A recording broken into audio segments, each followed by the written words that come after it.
Hello, everybody. I like it. We're going to get started very shortly because it's already 11 o'clock, so I don't want to wait too long.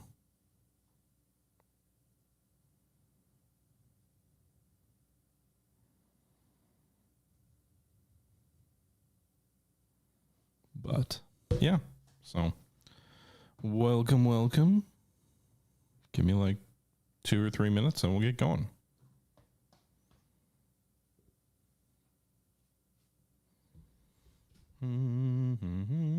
Nope, we're trying this again, Doc. We are trying this again. No rebroadcast. I don't rebroadcast. Is that something a lot of folks do? I don't. I don't think I've ever done it. I did a premiere once, but even that was like I was talking over it. And that was only actually no, I didn't even I did a premiere once on YouTube for a podcast for an interview with Micropros, like when they first started. But I was like in the chat live.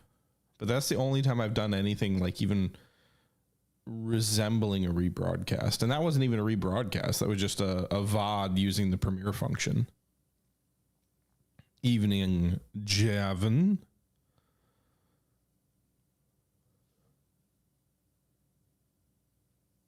But yeah, so anyway, let's do a stupid little AI song and then we'll start.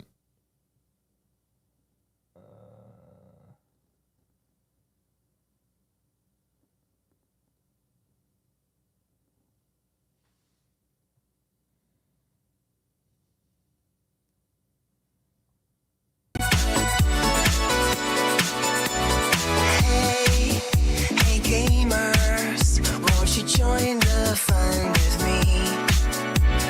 Hey gamers, won't you join the fun with me?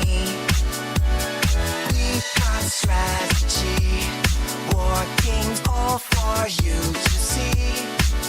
Like, comment, subscribe, join historical performance like, comment, subscribe, tune in for a great time.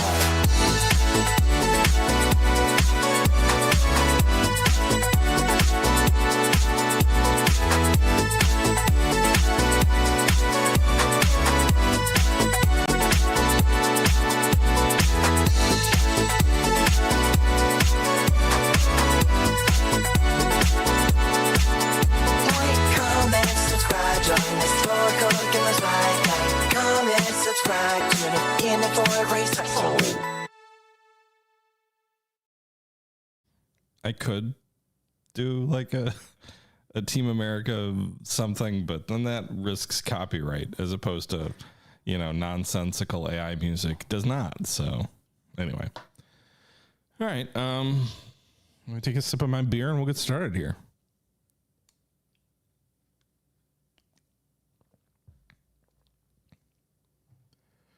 Hello, everybody. It's the Historical Gamer once again. Today we are returning to Sid. Oh my goodness, not Sid.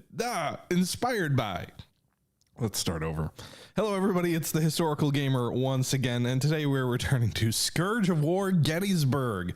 I streamed this on the channel the other day, and it was not the most impressive performance. We played 2 battles. One was an embarrassing failure. The other was a success, but it was a very small scale one, because it was only a brigade scenario. I've been playing Sid Meier's Gettysburg since on the channel since the channel's earliest days. It was like amongst some of the earliest videos that I've ever done for the channel. But today we're going to be playing the division scenario here, General Heath's attack on July 1st at 10:30 a.m. as the Iron Brigade presumably comes up to face us.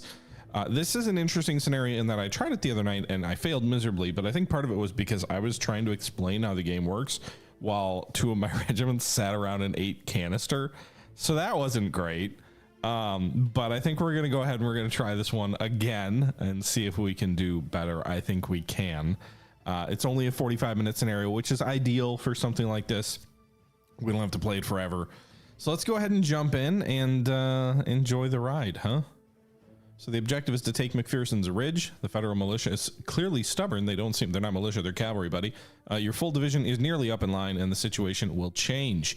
Victory conditions, we need 4,000 for a major Also, this is a key scenario in unlocking other scenarios. So the game does have certain battles with carryover requirements. So for example, if I wanted to go and do anything around Pickett's Charge, pretty much, I would have to go, you know, play.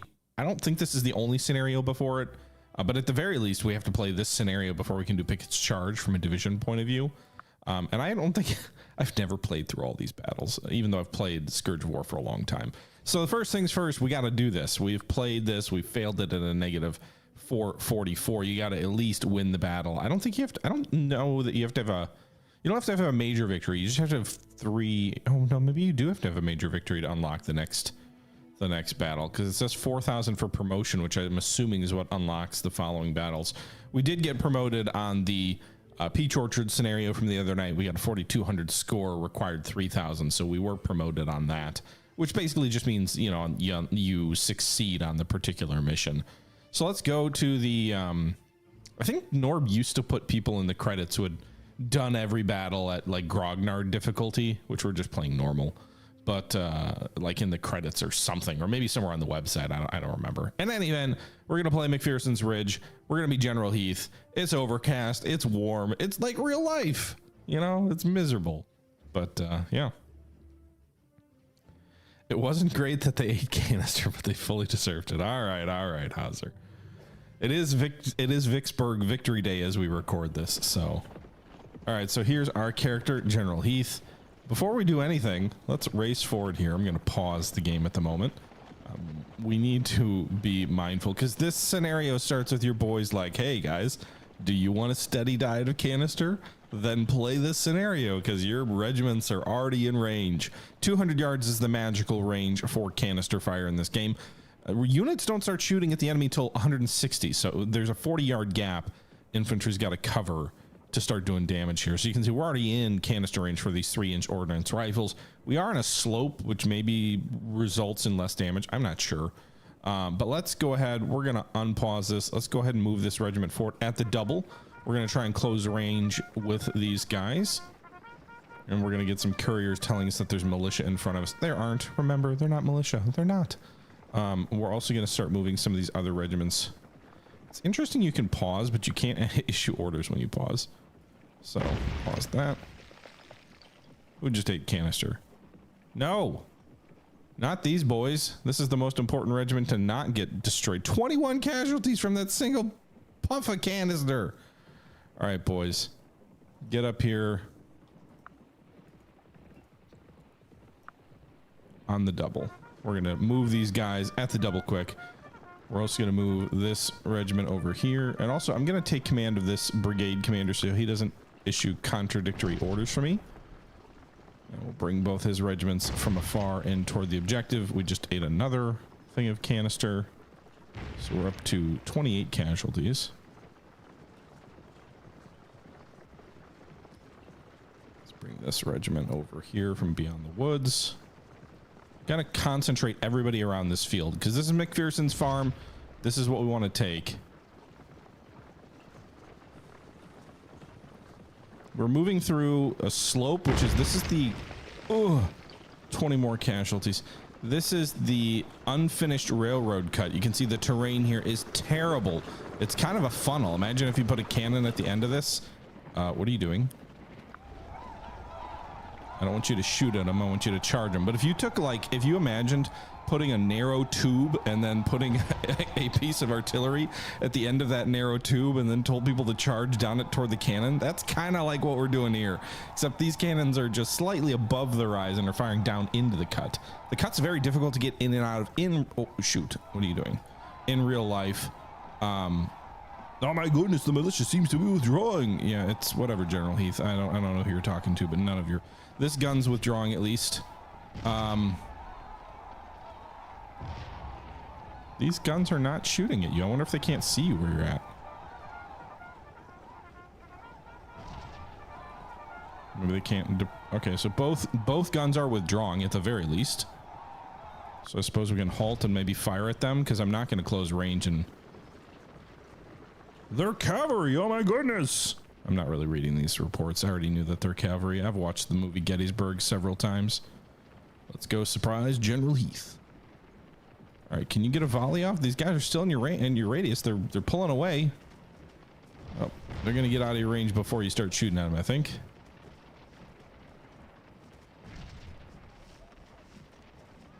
All right, I can't just let them re-establish their position here, so we're gonna move into column, which I would assume would move us through this cut more vulnerably, but more quickly. We'll try and... No, guys, I'm gonna take command view. I don't want you contradicting my orders.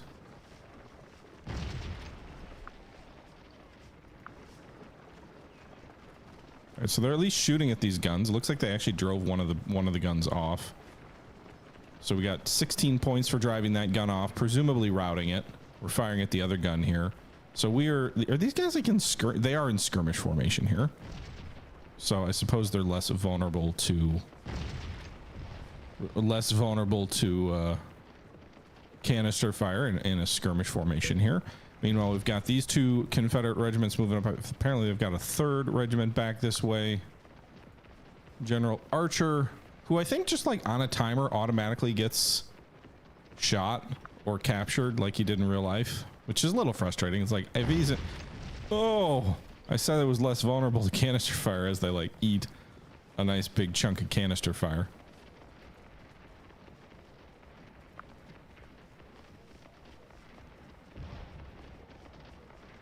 All right, I just ordered these guys to charge. Enemy guns are withdrawing further. You guys.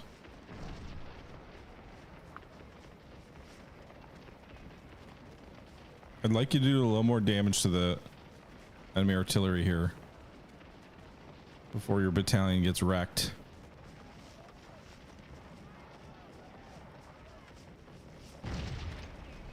All right, at least those guns are pulling back. So we're gonna pull in behind. We're gonna pull in behind this regiment here with the troops that push that artillery back and well out of the fight. I don't know why these guys don't wheel. I don't know if the remaster has any issues with AI performance, but it's strange to me they're not automatically wheeling, because that regiment is not in take command mode. But you can see here we've got the 2nd Mississippi engaging the 147th New York. Doesn't look like they're doing very well against the New York. Is on a fence. These guys are in a wheat field. But we'll move the 42nd Mississippi and their 500 men into the rear of the New York boys. That should help break them. Meanwhile, we did get some reinforcements on the field, it would seem. Go to me. That's my character, Henry Heath. And it looks like we've got a new brigade coming up. We've got James Pettigrew's brigade of 2,500 men. Let's go ahead and move him in on the road. Move him on column. Use the road, please. You're already set to that. So 2,500 more men that I kind of must have ignored the other night when I was playing, because we did not use Pettigrew's brigade at all. Let's go ahead and move our ordnance rifles up into this field. I think that initial... Whoa. Oh, shit. I just issued orders to the whole fucking brigade. Don't do that. Or division. God damn it. I didn't mean to misclick that. All right, everybody's halting now. Everybody move up. These roads.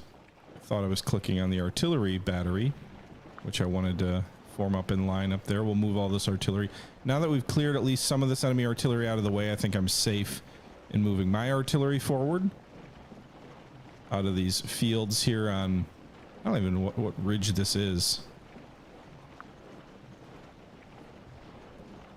We're not taking command of all these. We will leave the battery commanders some autonomy. Right, let's go to the map. Actually, let's go to the OOB and just click on Archer's brigade. Okay. I believe all these regiments stopped when I ordered the division to stop, so let's move them forward.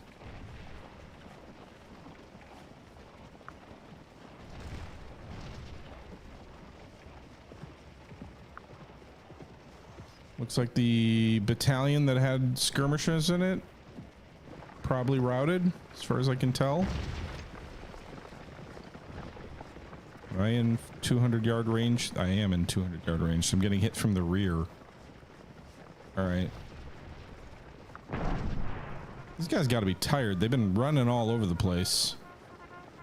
but at least they'll come back and try and get that last enemy gun. Meanwhile, we did drive this regiment back. I think we routed it. They appear to be moving in disorder. Cutler's New York regiment here is moving in disorder. Meanwhile, we've got these guys are falling back. You guys have way more men than them. What are you doing? I guess you've got 2 regiments shooting at you for the price of 1. Do you lose score if I order you to retreat, or do you only do it if the game tells you to retreat? We'll find out. Doesn't look like if I do it, you lose score. So move this regiment up here, because we actually have 2 objectives. First is to take this left flank, this field here at McPherson's, where there's 2 regiments of Cutler's Brigade, and then it's to take the actual farm. You can see the Iron Brigade off in the distance here is starting to come up. We're in 100-yard range of the 95th New York. These guys have lost 70 men. And charge. I'd rather you charge the guns than the infantry, but I need to try and force the issue here a bit.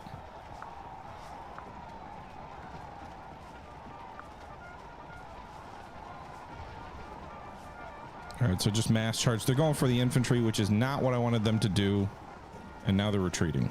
Brilliant. Brilliant. They did not put up much of a fight.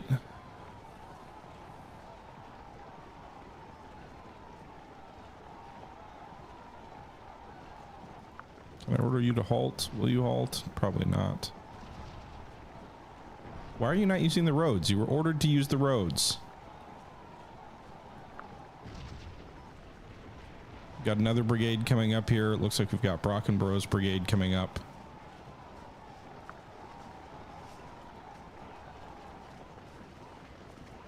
Another 1,000 men.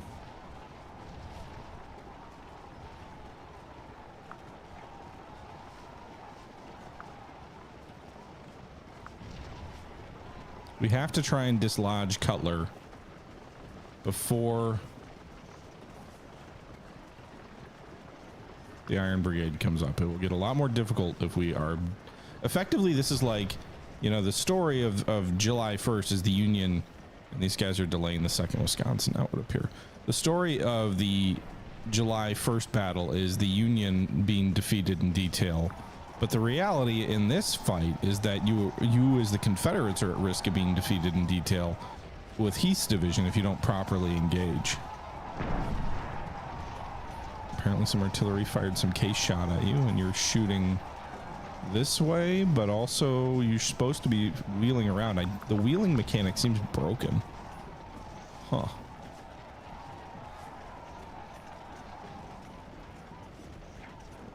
right, that regiment's gonna break. They are. This is not how I imagined. Oh, they surrendered. That's great. I'm sure that's great for my score. This is not how I imagined things going.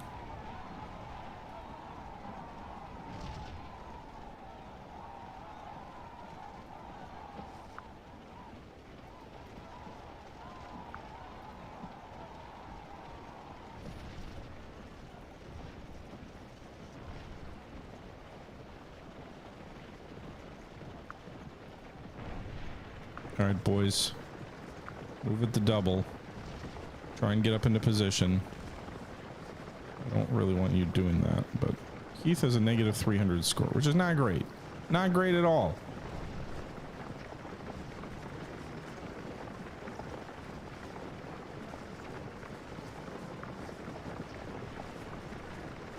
All right, you're engaging the Pennsylvania regiment here.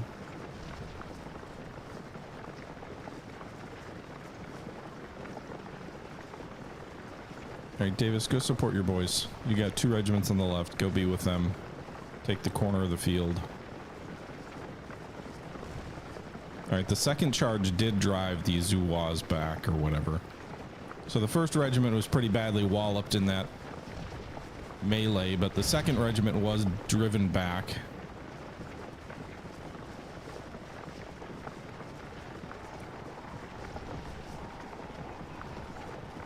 You guys are winded, so you can't charge. I wanted you to freaking knock out the guns. Instead, you're shooting at the infantry.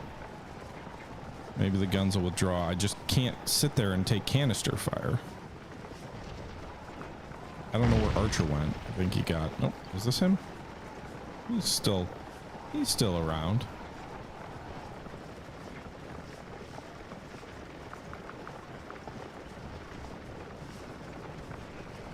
All right, they took the gun. Good job, boys.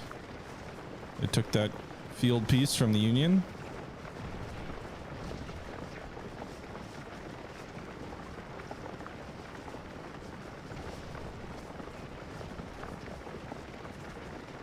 Go gallop and be with your men. Give them the support they need. They're confident, which is really bad in this game. If they're anything but like high morale, they're kind of toast.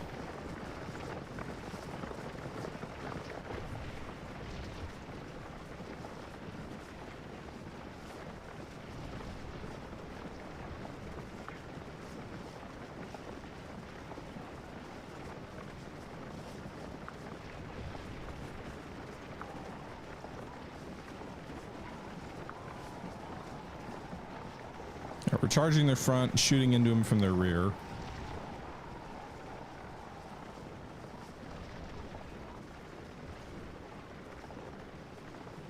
They're withdrawing.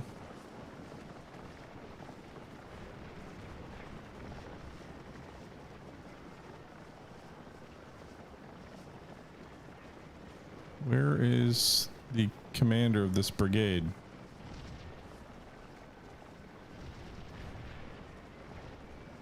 Take command from Pettigrew. We're going to move these boys up here along this fence line. Push past the farm.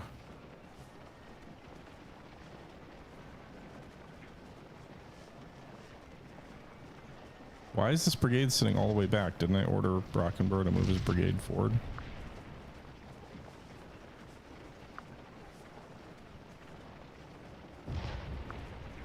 Didn't order you to be in reserve. You are in reserve. Those are your orders, but I can change those. But I'm just taking command of you, so it doesn't really matter as much.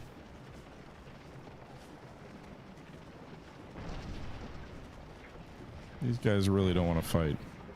Although the morale says good now. Also says they're resting when they're at 120, whatever. I see they're shooting, so they're obviously not resting. Guys, we have to take this section of the field. God damn it.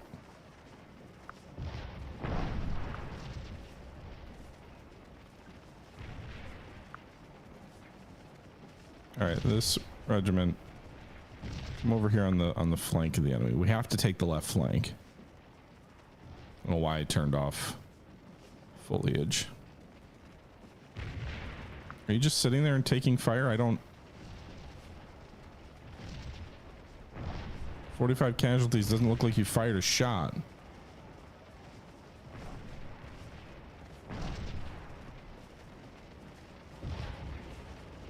Says you're engaged though, which is very strange. There you go.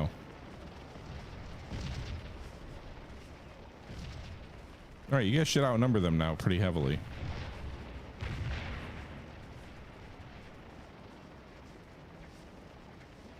Oh, maybe they had more ammo. Apparently some of these regiments have more than 65 rounds or 60 rounds. I'm not used to that. Usually it's you know, 60 rounds a standard complement, but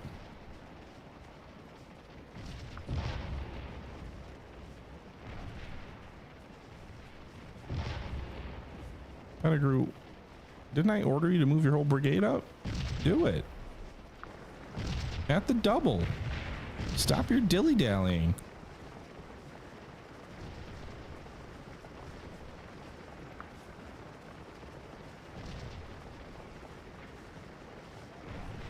Changing your orders. Your standing orders are now to attack.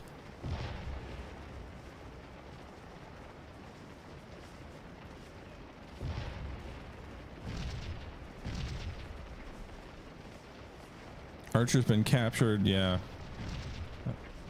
I think that's just a standard event, I'm guessing. Okay, now they're doing good. You can see 71 casualties taken, but a score of -46, so they have inflicted not quite 1-to-1, but they're inflicting a decent number of casualties on these smaller regiments in front of them.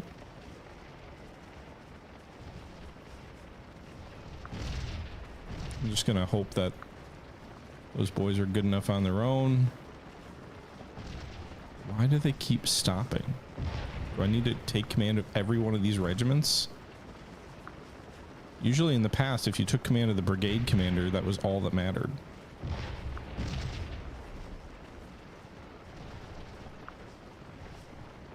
I don't know if it's because they're like conscripts and militia. They're like weaker units. If maybe that plays a role, I'm not totally sure. Because I'm used to, usually you don't see a lot of less experienced units like that.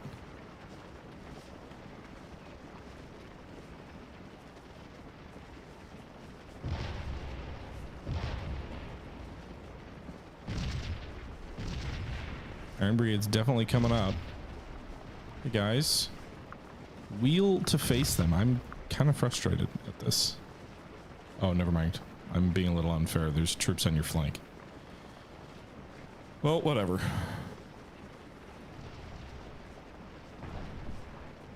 These guys are falling back now that they've got 500 muskets pouring into their flank. It's not, Thomas. I don't know. I've played this game a lot. I've never had these particular issues.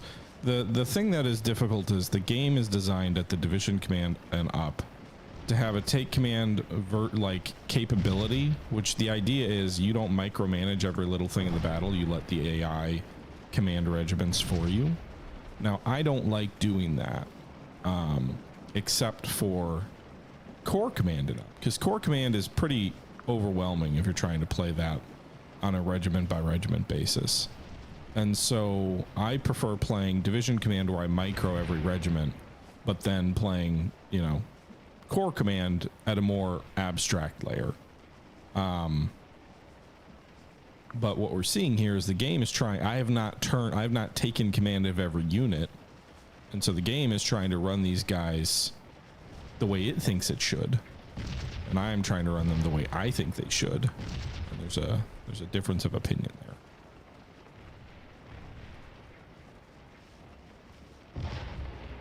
All right, this regiment looks like it's retreating. It's falling back slowly, so we're going to charge them. We're going to push the issue because my guys on the right flank are also falling back. So if I can try and force these guys back, I can maybe take the objective here on the left.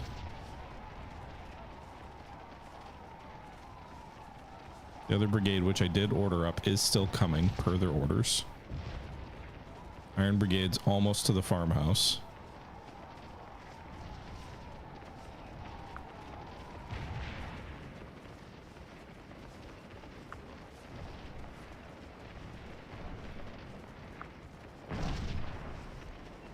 All right. 14th Tennessee, which held the right against the right flank of the Iron Brigade that whole time, is... Oh, they're breaking and running. God damn it. I'm going to lose this battle because I'm never going to get to take McPherson's whatever because I don't have sufficient troops to take this left fucking field. I played it last night and won it easy. I figured this would be easy and I'm fucking it up.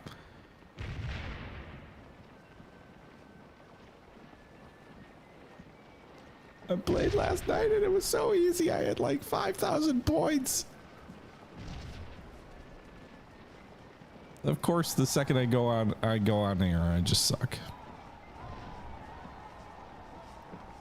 Is it my skills or is it the Reb's skills? You be the judge.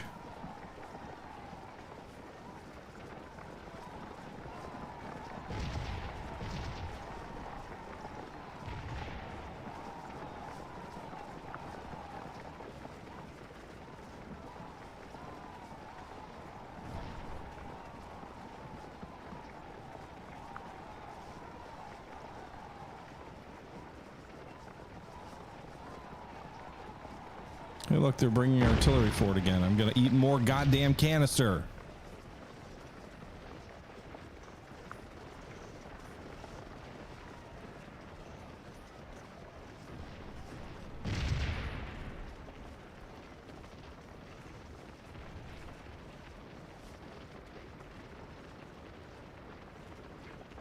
And now you're retreating. I feel like I need to restart this battle. God damn it.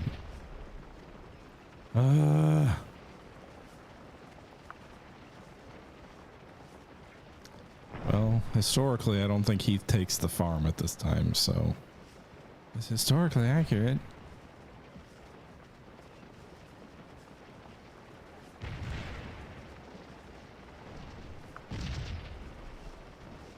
God damn it. We're not going to win this battle. This brigade will come up and we'll probably push him out of the field, but it's going to be too late.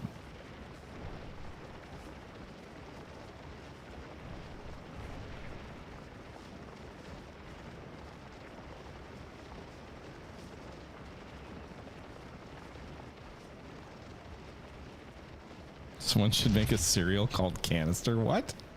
What are you talking about, dude?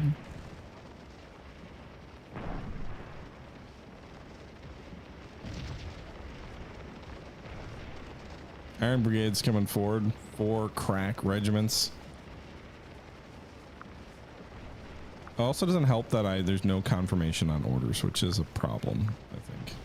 Because I just move around the map with the middle mouse wheel, and I need to put the right click button on my mouse pad underneath a glass protective panel, because there's so often than not I throw a unit like this regiment is now facing the wrong direction because I clicked on the map by mistake.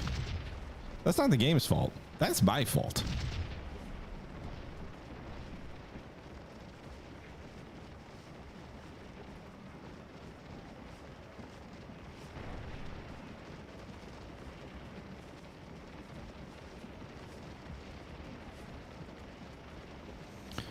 So we won't take the left, which means the objective here won't fire, and without that second objective firing, we have no chance to get to the points we need to get to.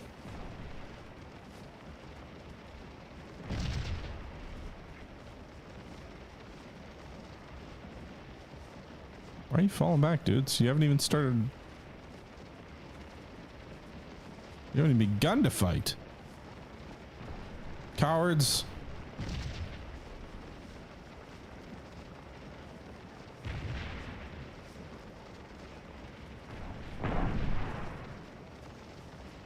Well, that fight didn't go well.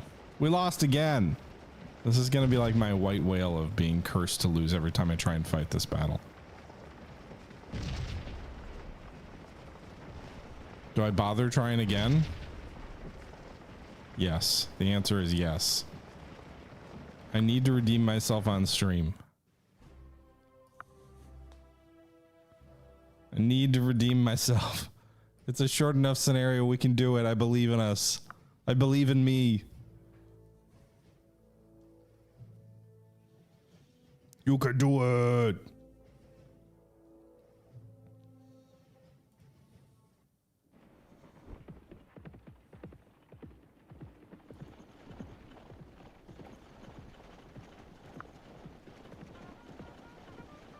Move at the double, you assholes. Up to that artillery. That's the first thing I'm doing.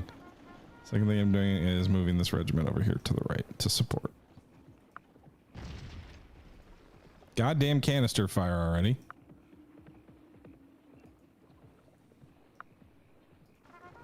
Double quick it through the cut.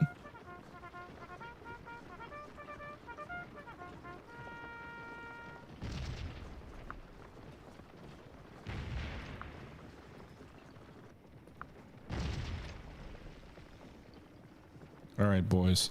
We got our 3 regiments over here. We'll pull through to the field as quickly as we can.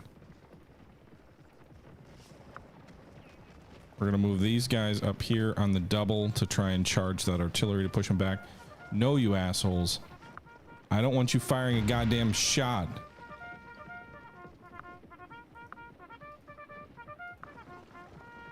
You know, this is the whole, like, don't stop to fire when you're in the middle of a charge. Just charge, because the moment you stop to fire, you're screwed.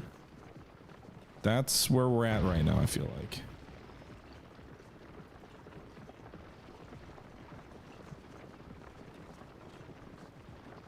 I'm on the flank of these Federals. They haven't started shooting at me yet, though.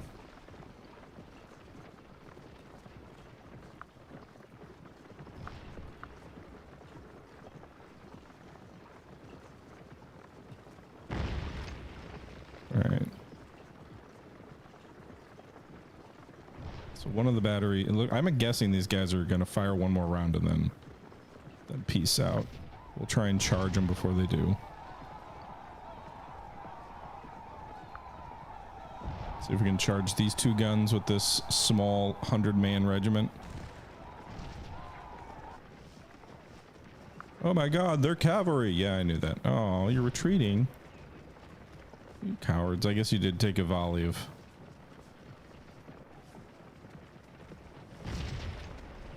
Whatever. I'm not too worried about this battalion. I am more worried about the other guys coming up.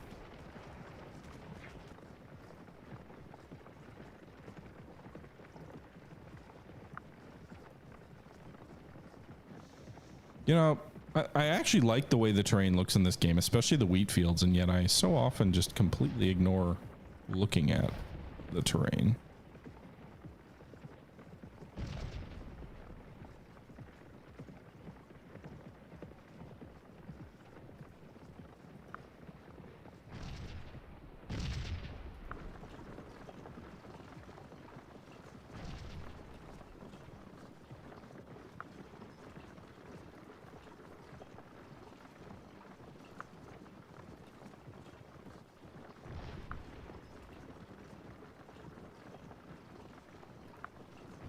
Okay. Editor coming up yet? No. I will leave our artillery back there until he does.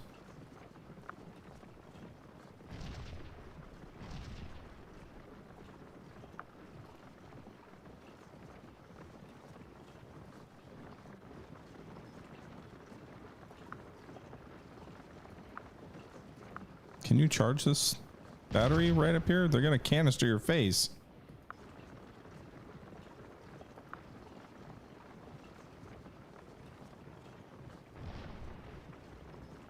They're limbered up and are going to get out of there, aren't they?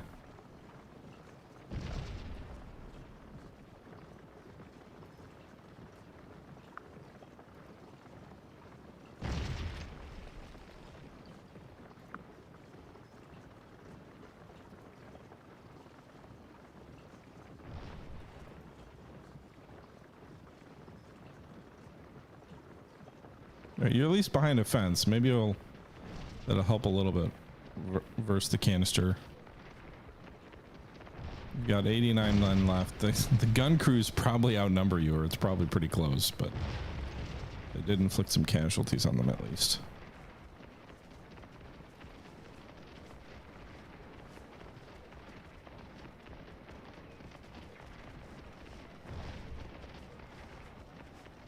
Now, I will say my success the other night when I played it offline was largely due to the fact that I actually captured these two front guns. I think that helped.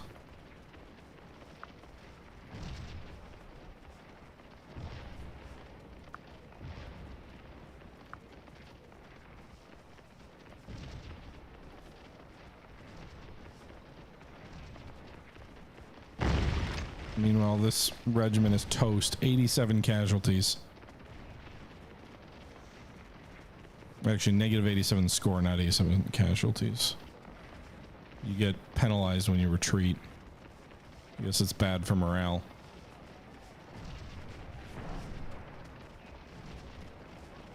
Keep pushing up through the cut. I can't let those guns establish themselves. They'll derail my whole effort to try and take this field.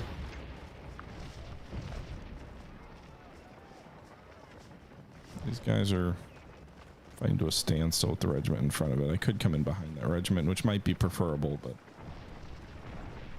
but Thomas, it was definitely inspired by Sid Meier's Gettysburg, and in fact, the guy in charge of the main programmer behind the game worked on the spin-off of Sid Meier's Gettysburg, Waterloo: Napoleon's Last Battle.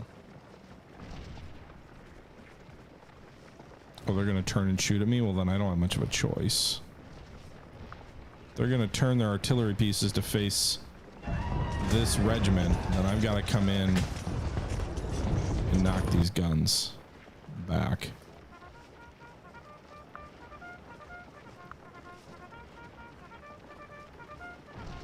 Can you charge in column formation? I can't remember. No, probably not. Ow.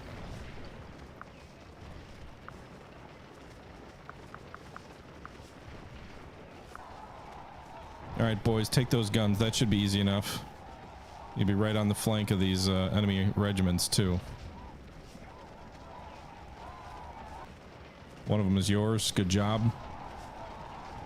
Take the other.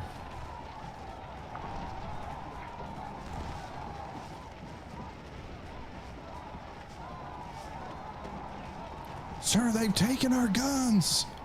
Oh, you're going to charge the infantry? I meant for you to charge the artillery piece there. I suppose I don't care as long as the guns don't move, but you guys are going to be a bit winded.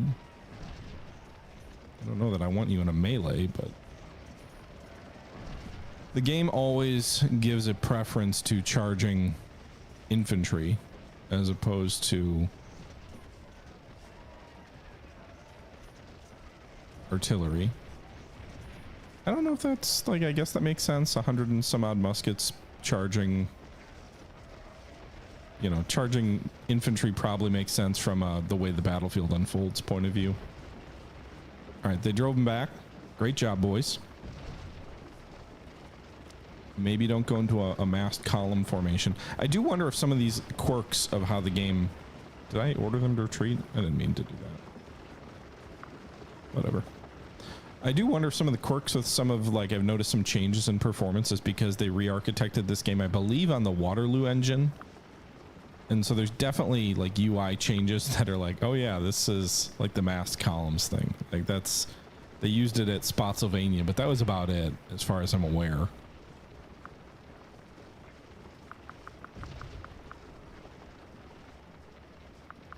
I don't get penalized for that retreat because I ordered that retreat and my boys were in good shape. There was no like battlefield reason for the retreat.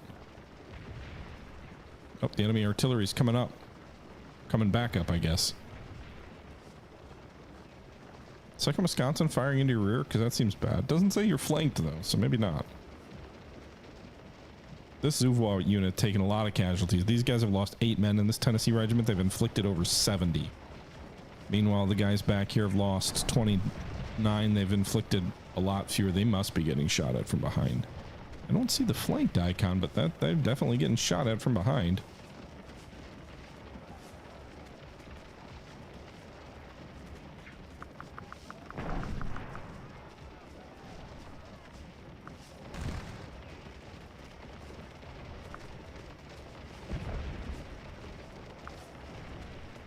Alright, Zouvois are moving. We're going to move these guys onto this fence line. Move another regiment up to help against these 2 Iron Brigade regiments. Delay them a bit.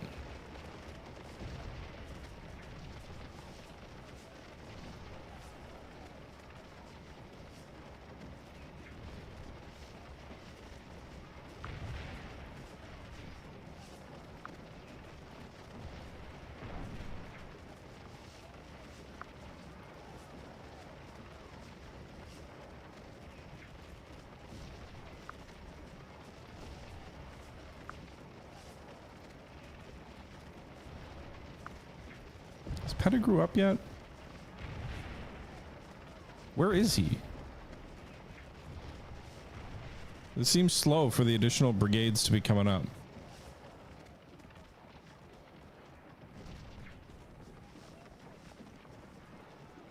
I'm gonna need him, so we better get on his ass. All right, we drove back to the federal troops in front of McPherson's Ridge, or McPherson's whatever farm.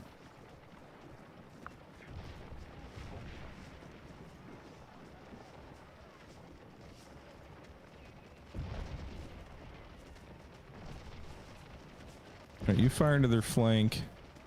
You try and charge them, see if you can force them into melee. Maybe you can get the regiment to surrender. There are different variants in all these scenarios, so there are some situations where certain reinforcements don't fire on the same trigger. So it is very possible that there's a variant, and I don't know the variants well enough. But it is very possible there's a variant where the enemy does not actually, your troops don't show up on time. Actually, Sid Meier's Gettysburg had that possibility as well. I'm charging because they were falling back, which leads me to believe their morale is not good, which I would think would allow us to more easily rout them.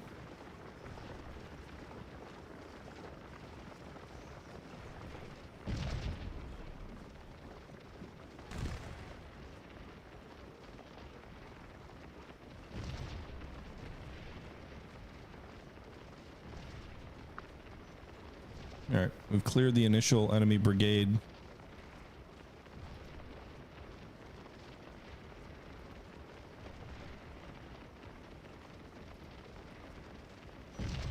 Bring up the mass of artillery for the division.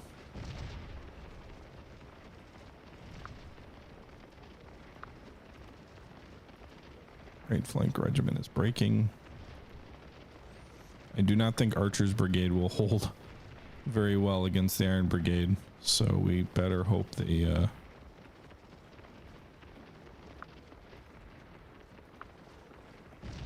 other brigades come up here soon.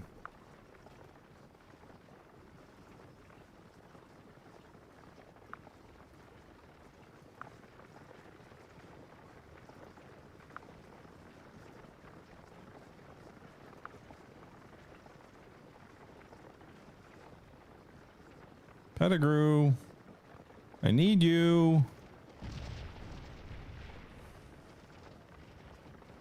Like, bad.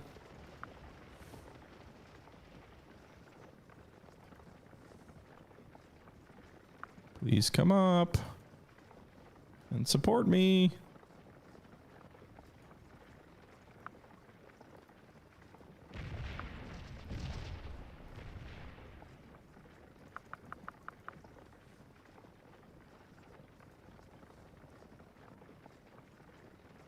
Wouldn't be as bad if the Iron Brigade wasn't coming up, but trying to fight Cutler and the Iron Brigade with Archer's undersized unit and Davis's kind of fragmented unit in terms of where they're all residing.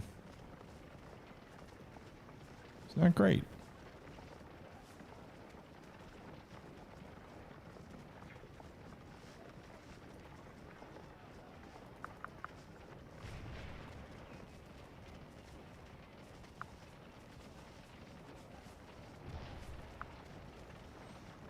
Get into a fence, boys.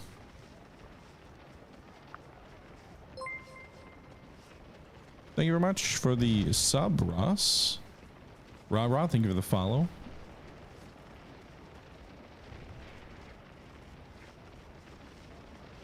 I don't like that you're sitting here with canister firing at you from point blank. The New York regiment's closer, so probably taking most of your fire. Can I split off some skirmishers, maybe? Or is that only a Waterloo option where you actually, like, divide your unit? Oh, no. That is not... You need to fucking take those guns out.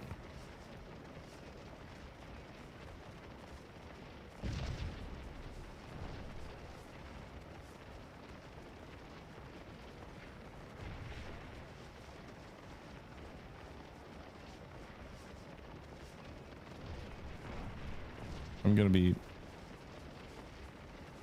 very disappointed if we don't see Pettigrew or Brockenborough's brigades come up here anytime soon.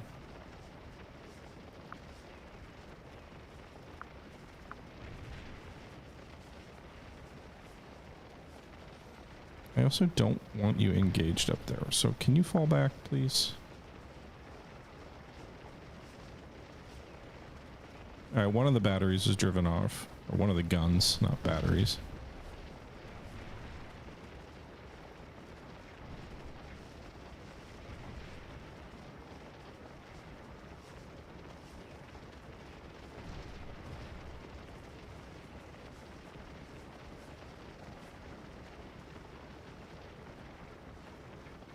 Why are these guys retreating? Did they even engage? Oh, this was the badly shot up unit. Okay.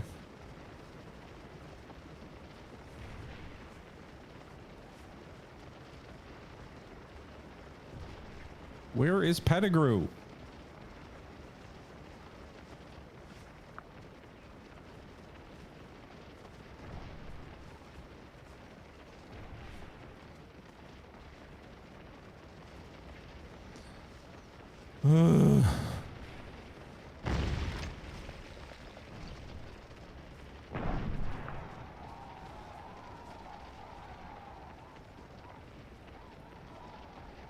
All right, right, we're driving back the enemy in front of this objective at least. So we've got that going for us. I think most of Cutler's brigade is going to rout. I just don't know that I'll be able to hold against the Iron Brigade. No, I want you to halt here and just form up on this fence line. And that's your point of whatever, resistance.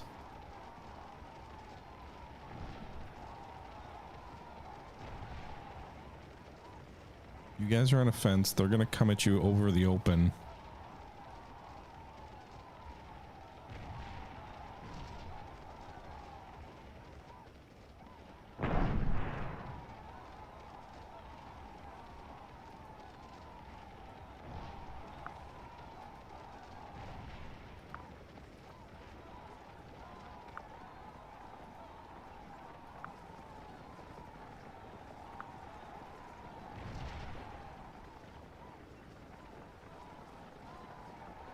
Can't help but wonder. I'm not saying it's a bug, but I can't help but wonder if Pettigrew not coming up as some. My guess, knowing how the game works, is it's a variant, but it's a very frustrating variant if this is what I'm expected to hold against the Iron Brigade with like pieced together regiments. Granted, if I break Cutler, it shouldn't be too bad. If I can bring another 1,000 men in on the flank, it should be doable. I don't think the Federals get another regiment in this scenario, or brigade.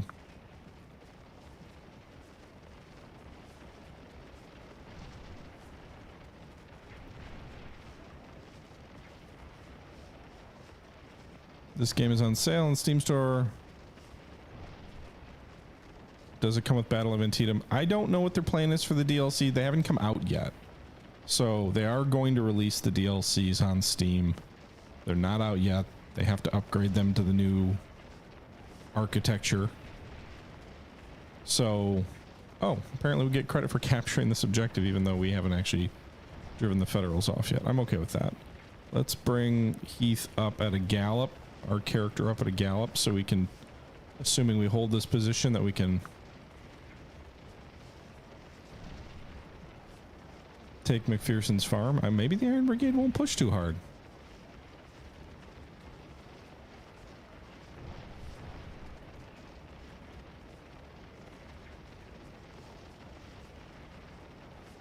You support them on the flank, because these guys fighting against the 2nd Wisconsin by themselves, even though they're on a fence, it'll limit their casualties and lengthen how long they survive. I prefer to get more support up. Also, all this artillery coming into play should help as well. We'll get Heath up. This will be an objective we have to hold. Meanwhile, apparently I must outnumber the enemy substantially enough that we get McPherson's Ridge. So now I get 1,000 score for holding that ridge for a whole minute. And now we've got to take this objective here. We've got to get an officer close enough. So I've got Heath moving up.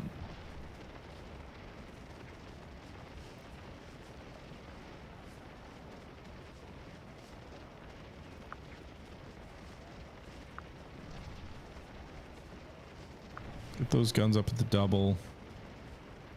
It should be the Union's gonna have to move. If I can get like 14 guns up, moving a brigade up against that much canister is gonna be a real challenge, especially with any amount of infantry support. So that's my goal, is get these guns in place, and that should give me a much better chance of holding back the Iron Brigade. Not a great chance, but a better chance. They're nice big regiments we've got to face. You know, these guys are going to hopefully wear down these 2 regiments driving back.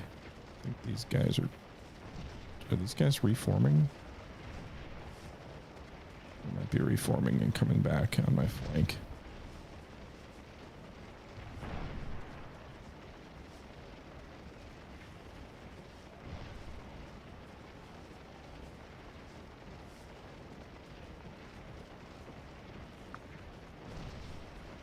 Okay.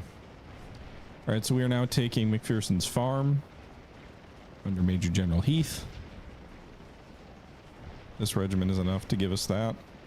These guys are engaged on the right flank. These guns are going to unlimber and provide some canister support, hopefully. Canister fire.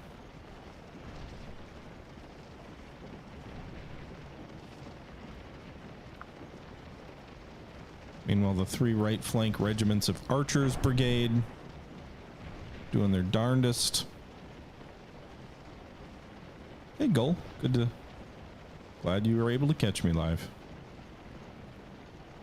All right, so 13th Alabama on the flank, not doing well versus 2nd Wisconsin.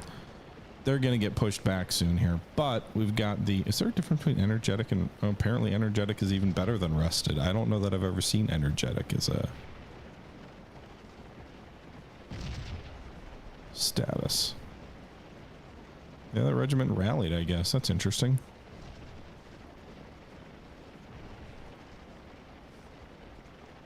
They're falling back. I guess it doesn't really matter what happens on this field over here anymore now that we took the objective. You know, I've got 4 more guns coming up. So these are 12-pound howitzer, 12-pound howitzer, 3-inch ordnance. You know, the interesting thing is a lot of the Confederate batteries are mixed gun types, whereas the Federals tend to be uniform, which kind of makes sense, but different guns have different traits. Like Napoleons. Here's 12-pound Napoleon. Another 12-pound Napoleon. 10-pound Parrot. 3-inch ordnance. What I don't get, if I was organizing these, and my understanding is these orders of battles are all based off research, so I would trust that at least the general tenor of this stuff is right. What I always found interesting is why would you want to have a battery with rifled guns and Napoleons? I suppose there's the logic of the battery's more versatile. You can have counter battery fire and infantry support fire kind of in the same unit, but my thought process is, all right, now you've got 2 guns to shoot at a long range, you know, as opposed to you're shooting at an enemy battery that's got 4 guns to do the same thing. Like, you're at a big disadvantage. So I would want, also from an ammunition perspective, I would want a uniform battery. But in any event, our score is 1700. You can see this countdown timer. I think we get like 300 per minute. We've got to get to 4,000 to win a major. Or maybe it was 5,000. I think it's 4,000 to be promoted.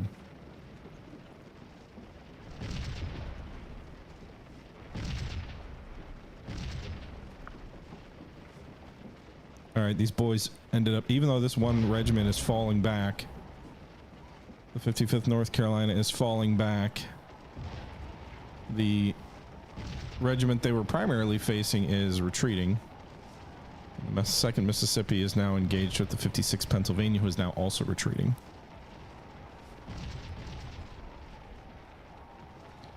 Iron Brigade is pressing the flank, kind of at the hinge of this fence line. You know, these guns are all in action. Colonel Williams, I think, is the replacement for Archer. It's coming up. Can't believe they didn't trigger the reinforcement here. But the Iron Brigade is not being aggressive either, so maybe it's a variant that balances out. Fewer reinforcements, more passive Iron Brigade. I know we've been fighting from like God's eye view, but what's cool about this game is when you go down to almost ground level. That's kind of where you really get the almost claustrophobic nature of Civil War combat. You got a battery of guns here. You got 2 regiments in front of you. You can see one off to the right. Go through this wood line here to see the Wisconsin boys in their black hats firing back. You've got Meredith, the brigade commander, behind him. Again, it's not like it's super pretty 3D graphics, but it is a pretty cool sight compared to Sid Meier's Gettysburg or even Ultimate General, which doesn't let you zoom in anywhere near like this.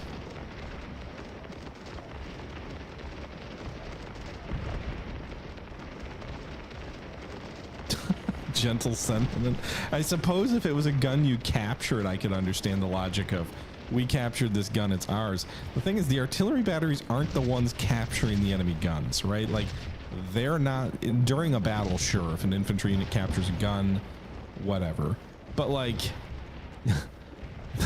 the 55th North Carolina isn't managing Captain Wilcox's battery or whatever, right? So like the notion of them being like, yeah, we ain't giving this to this newfangled logistics guy, like that doesn't really work for me, because, you know, who's you're really gonna talk to? Like, Oh, canister. All right. I can't seem to nail down those federal guns. They're just pulling back, firing canister, pulling back, and chewing me up. Meanwhile, General Heath with his supply wagon on the objective point. 2,500 score, about to get another 300. 2,800 score. There we go. Now, I'd be inclined to just speed things up. I'm a little nervous about the 13th Alabama on that flank. They're definitely taking more casualties than they're inflicting.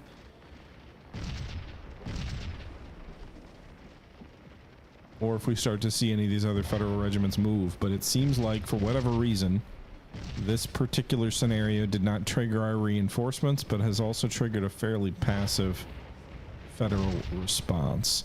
So just in the event of a crash, because I did have one happen once.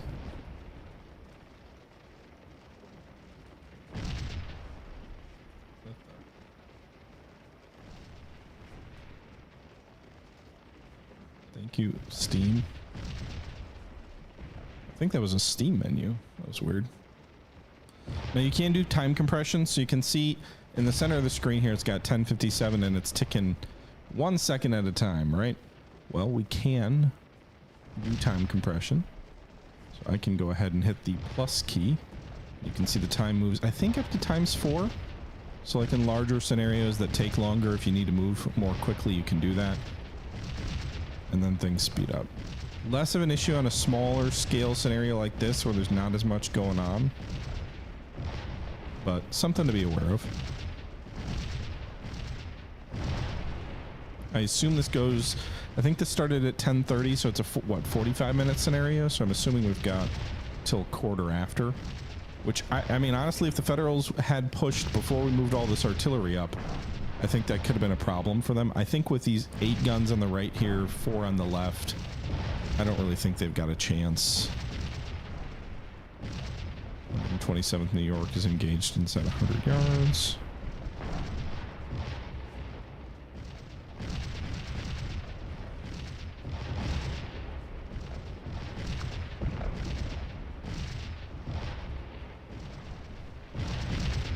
I suppose if they rushed the guns, maybe, but with infantry on each side of the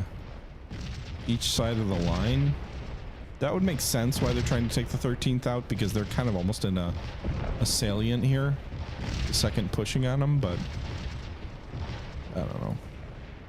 All I know is I want to win, and I should win. I only need a few. I only need to hold and not lose. I only need to not lose too many more men, really, and have units retreat. You can see this basically devolved into an artillery duel. Although, nope, Federals are coming forward here. With 10 minutes. Oh, are they? It looks like they are coming forward.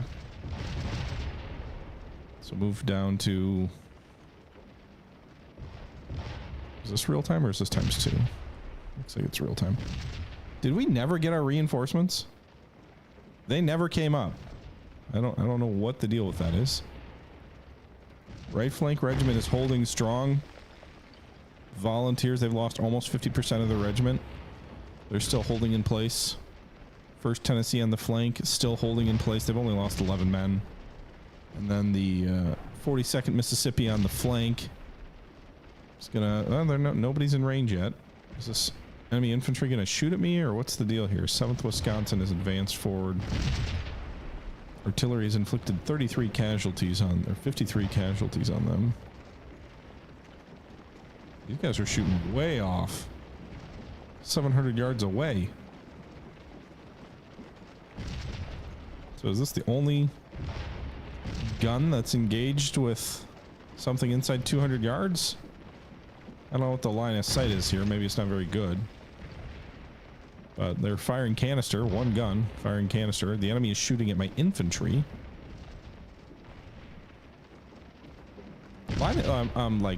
Line of sight also matters. Like, guns aren't going to shoot canister through friendly lines, I don't believe, in this game. They're going to shoot, which is always one thing with like Sid Meier's Gettysburg. You could kind of always just group artillery together and it would, units get blocked, but like you could put like a little clump of artillery and it would all kind of like turn into a super canister battery.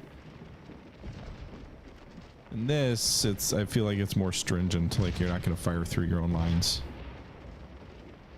But if the enemy is drawn to fire at my infantry on the flank here, that should give me a good chance to fire canister at the 7th Wisconsin as it advances here. You can see them moving forward here. I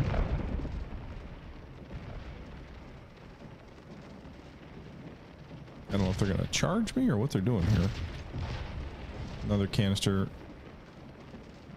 fired right off at the enemy. This guy doesn't have a line to fire, I guess, where his gun's at, and these guys are still firing way the hell off.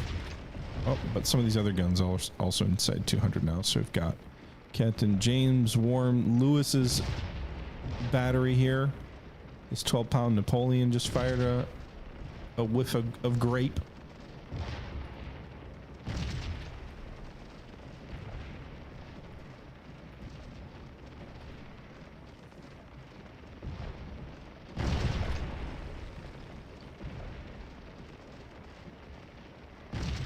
Does terrain affect artillery? Yes and no, I assume. Like, I don't know.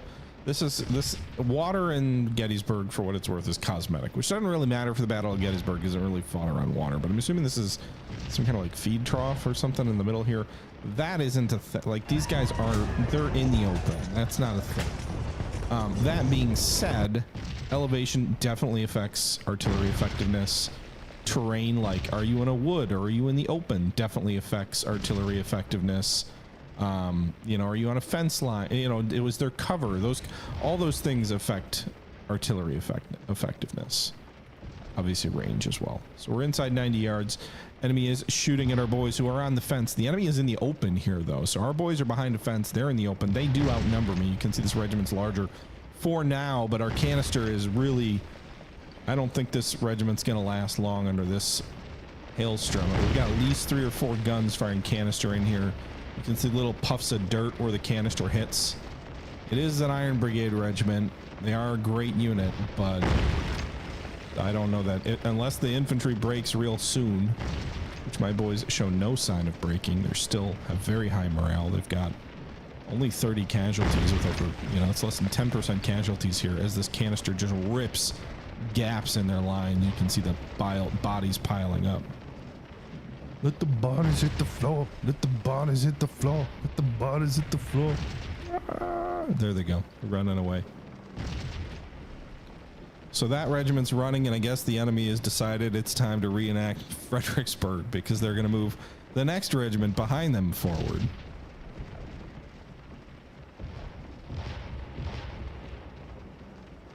They've kind of got this like almost parade ground looking setup with the units sort of overlapping each other's flanks and kind of in a stacked supporting line. It almost looks like the movie Gettysburg when the Iron Brigade does go into action.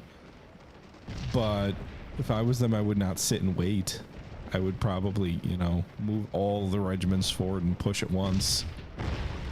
As it is, the Iron Brigade's casualties are not going to be pretty. Meanwhile, we've got over 7,000 score here. We don't need anywhere near that much. I think there's about 5 minutes left in the fight. If the enemy were to push hard, I think they could overwhelm us. This right flank regiment has suffered 145 casualties. I can't imagine they'd hold out too much longer. This regiment hasn't suffered too much, but those regiment sizes are all like considerably larger. I don't have that many muskets on the line because of the lack of Pettigrew's brigade. I am in the process of bringing the 2nd Mississippi over. See, another one of these regiments we pushed back is in this wood line over here near Oak Hill, is it? But I'm in the process of bringing some of Davis's brigade over, which would really kind of negate the Union advantage over Archer's brigade manpower wise.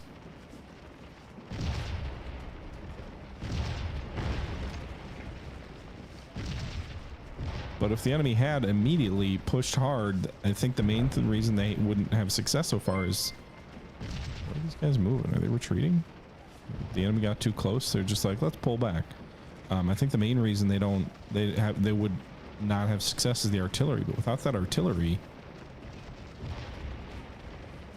we couldn't hold. Their unit's definitely on a man-per-man basis better than ours. The thing is, I've got 3 pieces firing canister into this lead regiment here, this 19th in Indiana. Like, it's just melting. They're just melting in front of this canister fire. They can't get the infantry to move, and the infantry is closer to them, so they engage at the infantry. The artillery's offset just behind, but with a clear field between these two regiments to fire in on the enemy. Maybe if they flanked where the artillery isn't as prevalent over here, we don't have as good a field to fire canisters sweeping through the enemy lines. But now I've just brought up the 2nd Mississippi, which is tired and their morale isn't perfect, but should be good enough to hold the enemy back for a little bit. We're facing off against the 2nd Wisconsin now. Again, on a fence line. Always have a fence line. Indiana Regiment running. Sorry, Iron Brigade, you're going to suffer realistic casualties without anywhere near the realistic impact you had on the battle.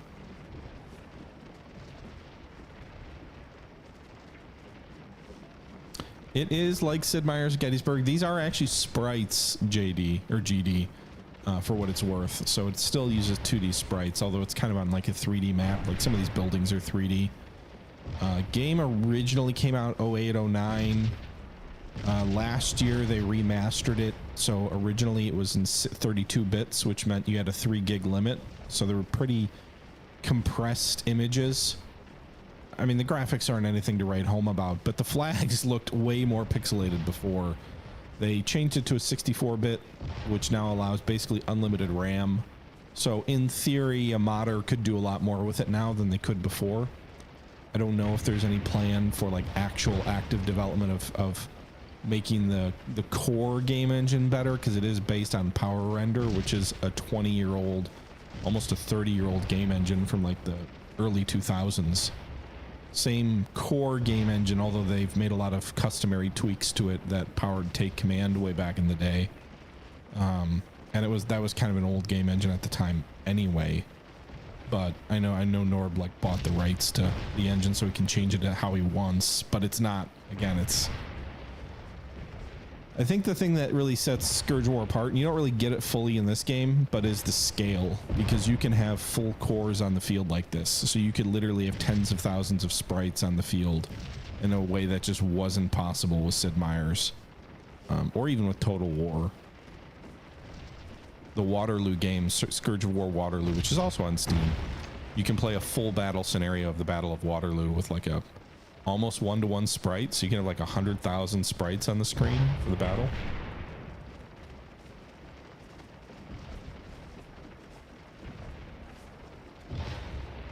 Okay.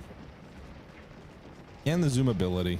Again, Total War you can get down to the ground, but you can't in Ultimate General, and you can't in Sid Meier's, which is nice. Again, it would be nicer if they looked better, but even just looking at them now, like, I guess if you haven't played, you wouldn't know, but those guys are way less pixelated than they were before the 64-bit upgrade. Major victory! Near Gettysburg, Pennsylvania, our forces met the enemy in battle and achieved a major victory. Reports arriving by telegram to this office to the fight continues, but there's a long road to march before we send the end of the struggle. Right, so if we go to the casualty list here, Pettigrew suffered nothing, so I guess in terms of his boys, Davis's brigade all did well. I don't know what the carryover thing is. Is that like in a future battle? What about Meade? Do any of his units suffer carryover casualties? Or does that not matter for the AI? It says 0.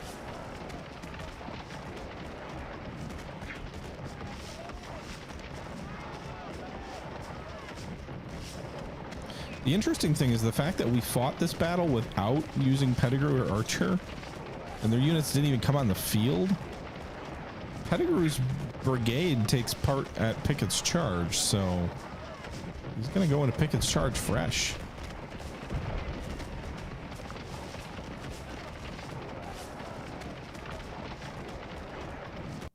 All right. Civil War generals, I don't know who owns the rights to that anymore. It was Sierra. I think it ended up with like Activision or EA or something like that. But I don't know. So if we go to we won that battle. Can I play Pickett's Charge Division yet or no? You can see here we just fought this battle, so 8,000, promotion of 4. So we got promoted. I'm guessing there's another required battle before. No, we can do it. We could do Pickett's charge.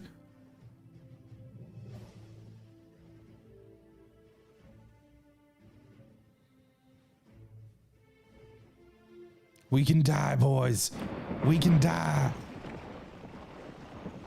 I don't command any of these, but it is fun. You're talking scale. Check it out, boys. Look at all those. Look at all those pretty sprites, those artillery sprites. The god-awful, terrible-looking fires on those barns, but whatever. It's like the movie.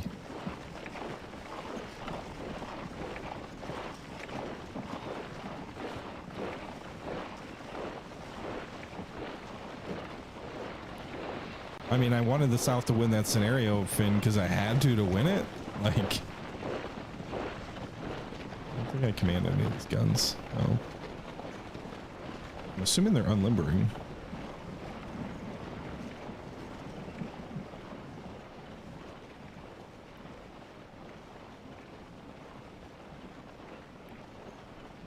So rather than like a fought out brigade, Pettigrew should be coming into this fight with like completely fresh troops. Granted, I don't command him. General Pickett. I assume the nod from General Longstreet was the order to proceed. The enemy artillery to your front has been silenced. False. And I now believe it is time for the assault to begin. My ammunition support to you is nearly exhausted. Oh, sir. Oh, sweet summer child. General Hunt has made you the fool. Hey, look, it's Robert E. Lee. And Alexander apparently has an identical white horse or gray horse or whatever.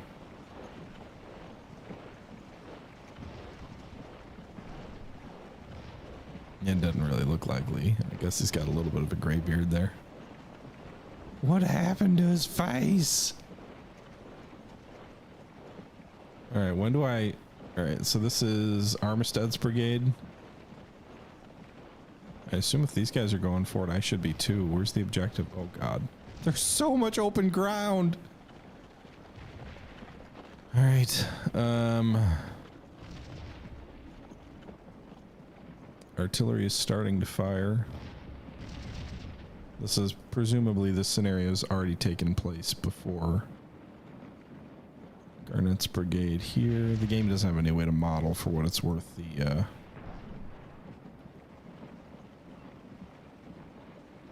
dismounted brigade commanders. They're all on horses.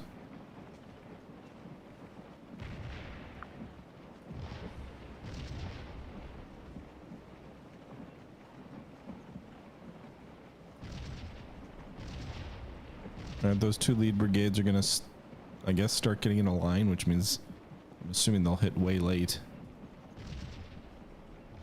Pickett, you can go up there to that house. This would be an interesting scenario to play on headquarters in the saddle mode, where it locks your camera to your character, because I am Pickett in this scenario.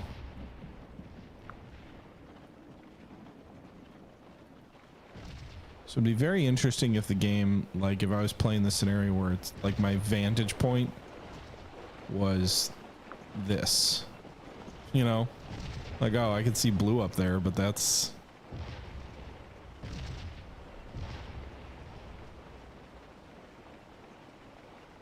There's the line we have to take.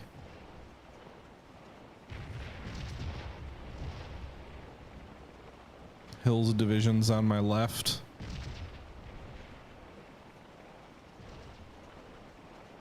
Do I play Civil War Total War? Is that a mod for Total War? I don't think I've played that before. I've definitely seen videos of it on the tubes.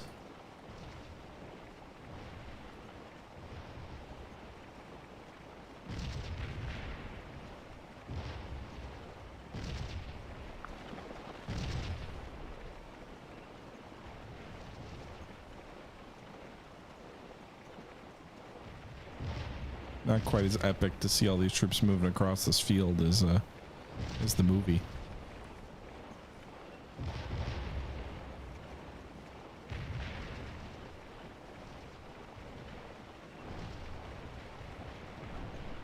I hope you all had a great Vicksburg day.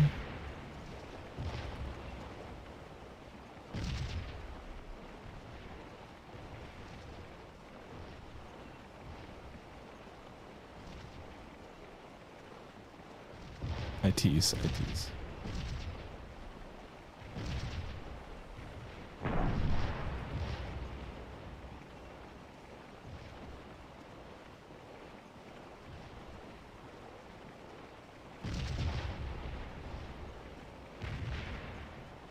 We're not yet to the real killing ground, which is really kind of this fence line, I believe, is like where things really started to fall apart between these two fences, really.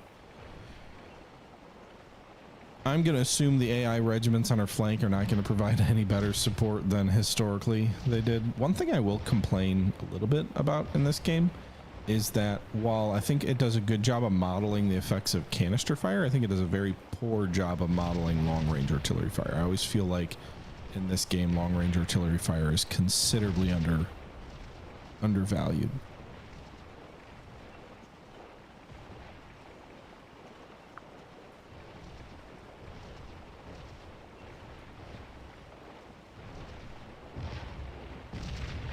So now we get to wait for a half an hour while these boys approach the positions. Suppose we could compress time. I don't know if that impacts results at all.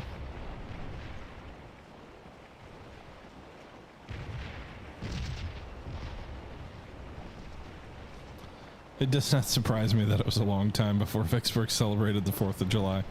I think it's funny, but you know.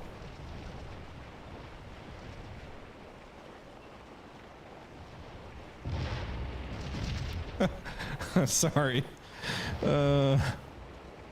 It's pretty funny that Lee retreated from Gettysburg on July 4th and that the Confederacy was split in two, losing their last sort of holdout on the Mississippi, all on the same day, all on Independence Day. It's almost like it was meant to be.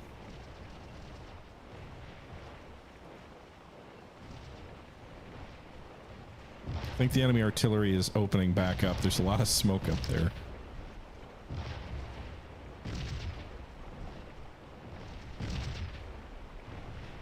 Oh, there we go. We just took 3 casualties in this left flank regiment. Enemy artillery is opened back up. Alexander, you were wrong. They lured us in.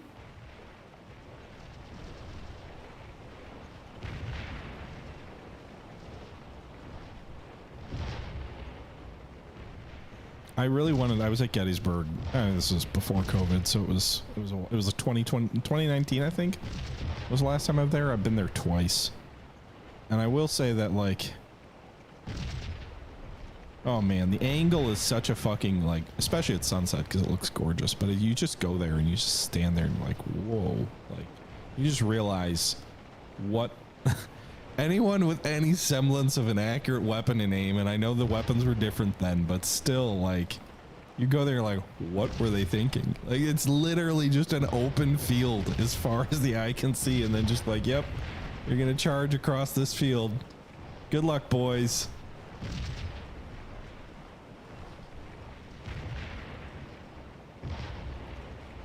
Yeah, they're gonna stop to dress their lines here. Looks like Archer's brigade's already taken 24 casualties, so Archer's gonna have carryover casualties from the first day's fight. Maybe that's the unit they needed them from. Pettigrew has lost 86 men in the entire division of Heaths. Almost 90 men. And they are nowhere near the enemy. They're still 500 yards off. They're still 300 yards from being able to engage.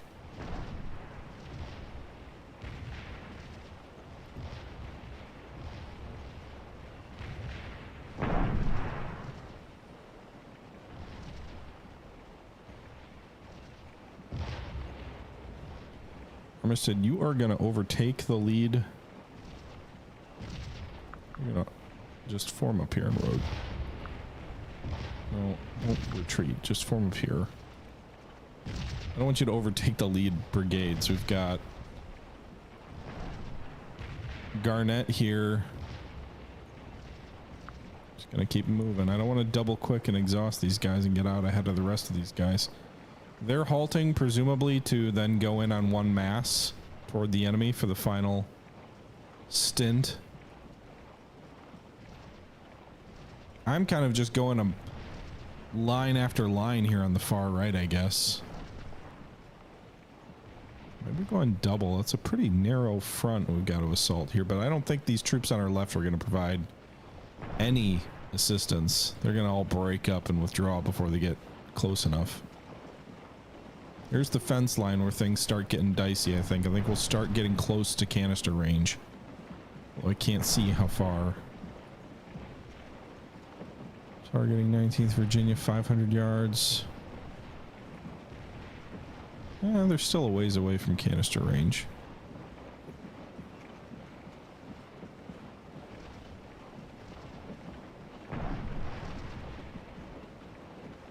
I was streaming Sid Meier's Gettysburg yesterday, guys. I streamed it for a bit during the day.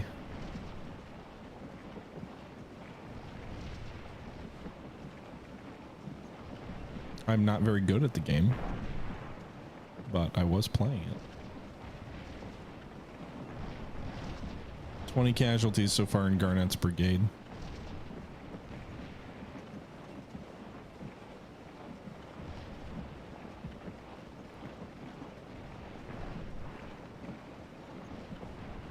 I don't know if the fact that Pettigrew and Brockenborough didn't lose any men, if that'll help East Division at all.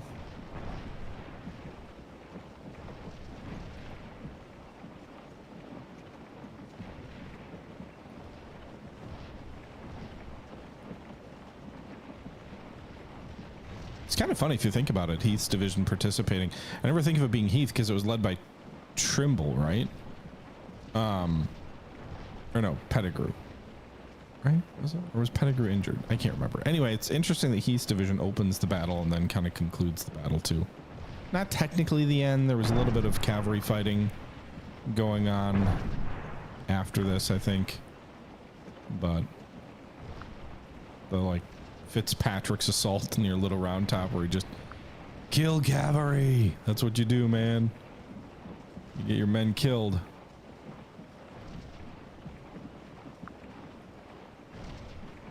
These guys are dangerously close to my flank. That seems like a bad strategy.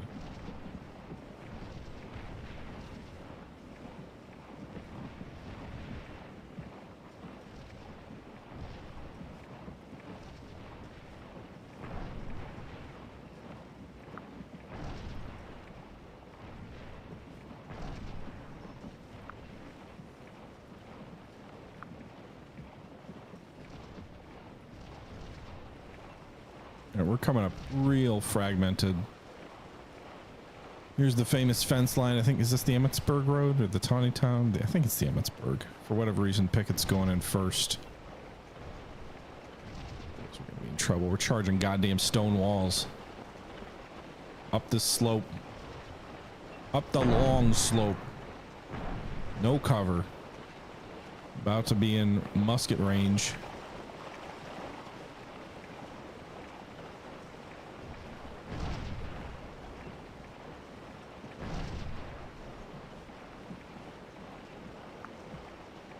Should be in musket range or inside 160. That's where it starts.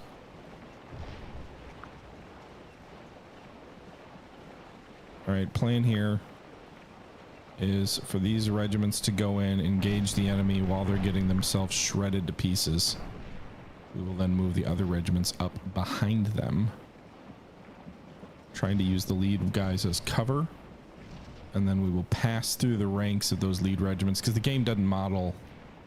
So I don't think it models the inability to move through those lines, and we should be able to pass through them pretty fresh.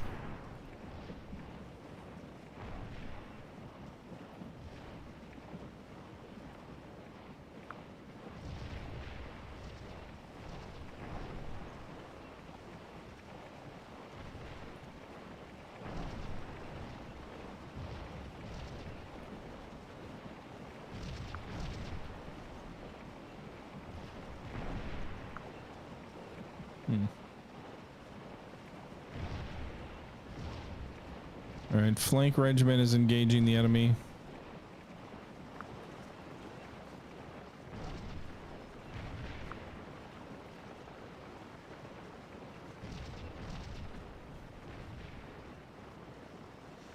Honestly, maybe we should just move with Armistead first, Because Kemper's boys, because it kept him in line, are coming up much more scattered.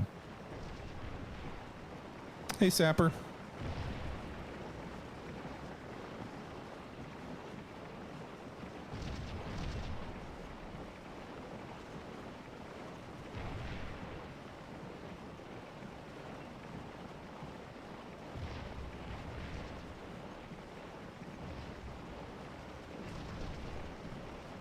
Why are they not engaging?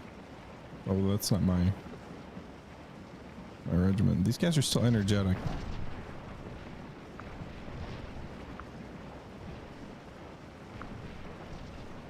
I don't know why they're not. The line is not like fully inflamed yet. Fuck that idea. Just go.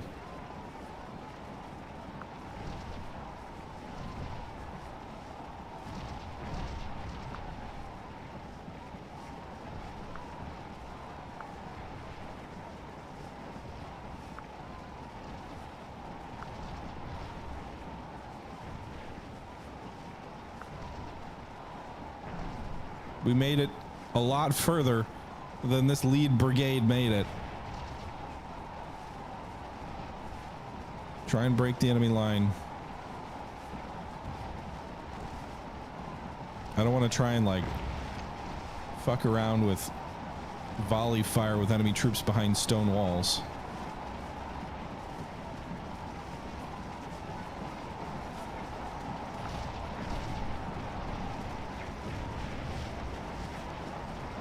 The lead brigade's gonna get shredded, but that's not really the concern or the point.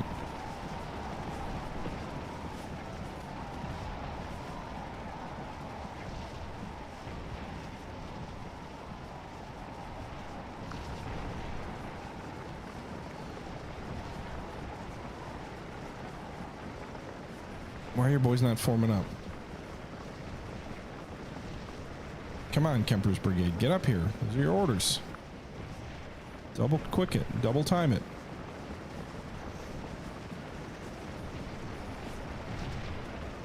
They captured an enemy regiment? Dear Lord. This must be Robert E. Lee dreaming.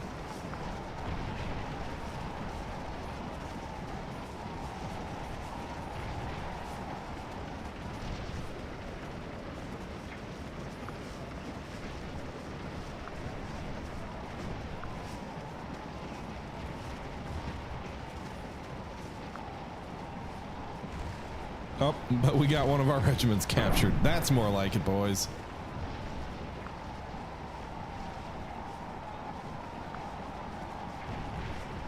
I'm sure charging is not the best tactic.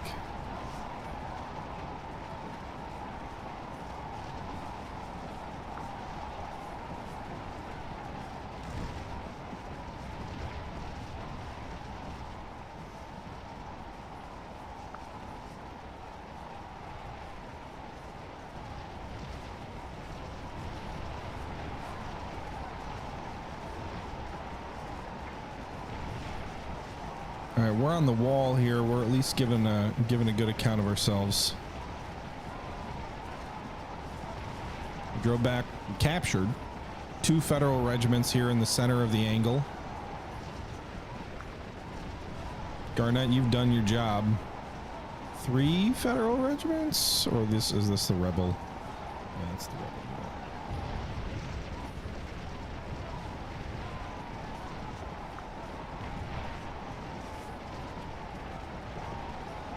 Going to keep these guys firing from inside the wall.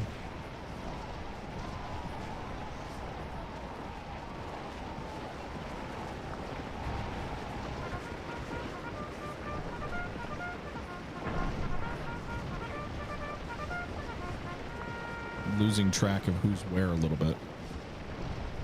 No, you're retreating. Don't retreat. This can't be the high water mark yet.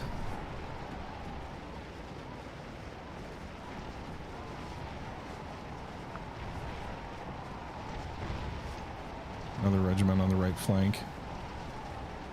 Surrendered.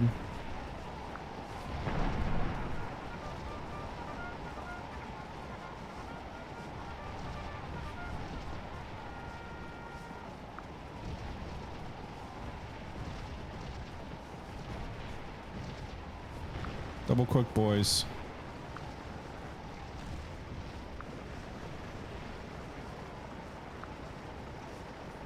We can't sit back here and shoot the guys to death. It is not going to work. We got to get everybody into... Everybody goes. Nobody waits.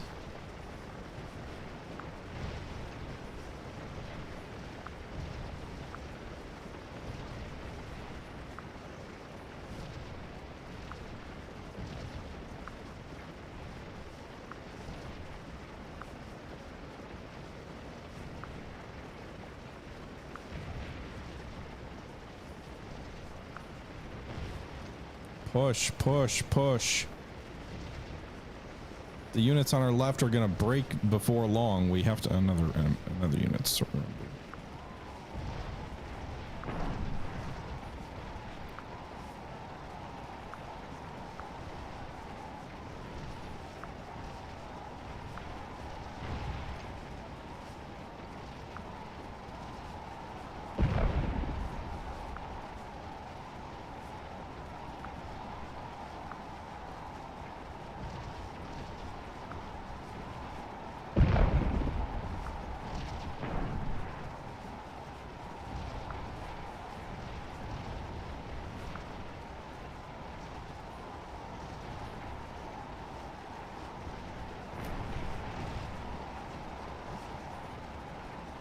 I have not fought this particularly well.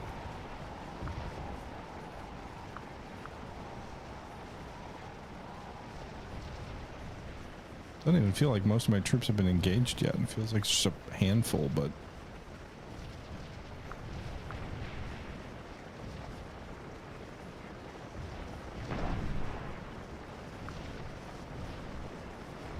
all right, we captured another Yankee regiment. Kemper, where are you going? Trying to get yourself killed?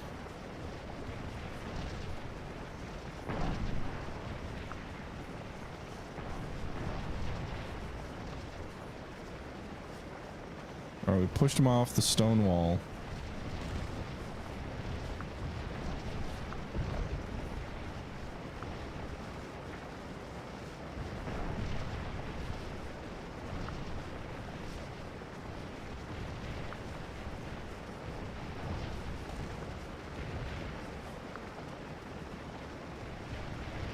Enemies advancing into our flank. Some AI troops might be going to meet them.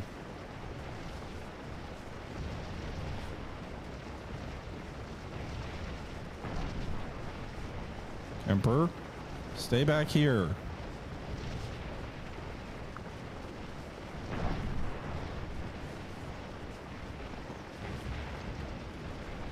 You're on the objective point. You need to score the points.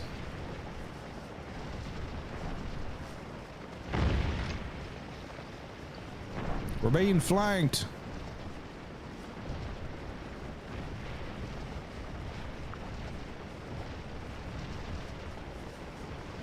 General Pickett, you must look to your division. I still have a division for the moment.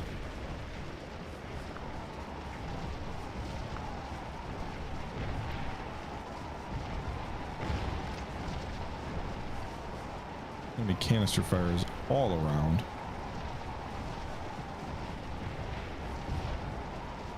The copse of trees, we've taken it. Now we gotta hold it.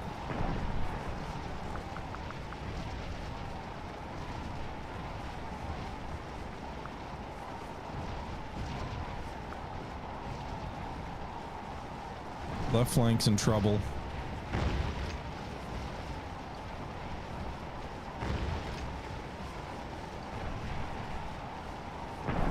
I mean, both flanks are in trouble.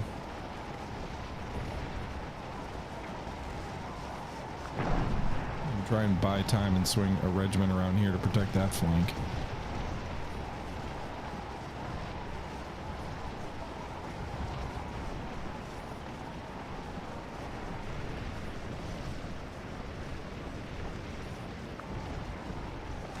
I wanted you to charge that artillery in front of you. Instead, you're running off to the left.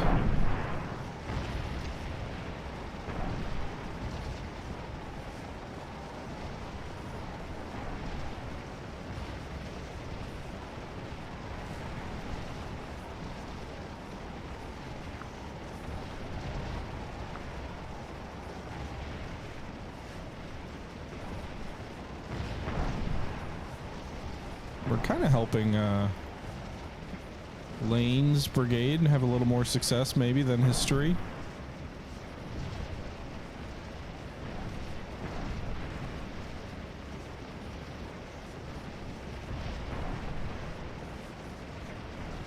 Nice, we captured more federal troops. Unless those are our boys. Oh, those are our boys.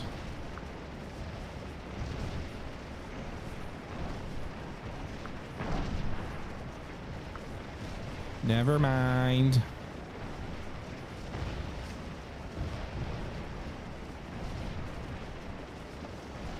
Is there another objective we're supposed to push to?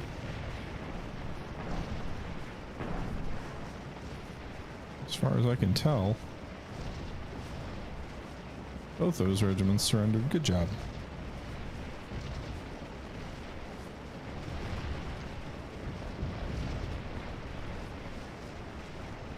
Doesn't help that my boys are winded.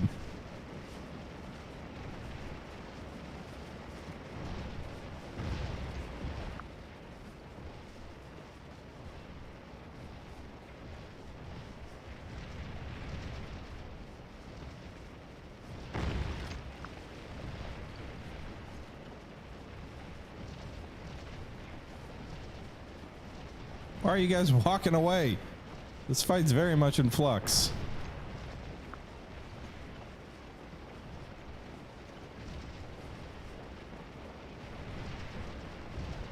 The 4th Alabama, not sure. No real idea.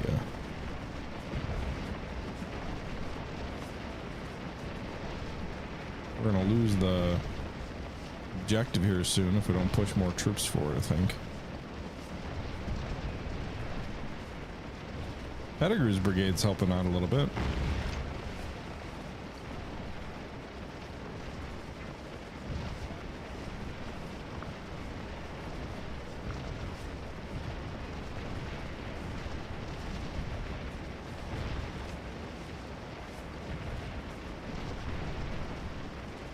I don't even remember what score I'm supposed to have to survive to win this fight.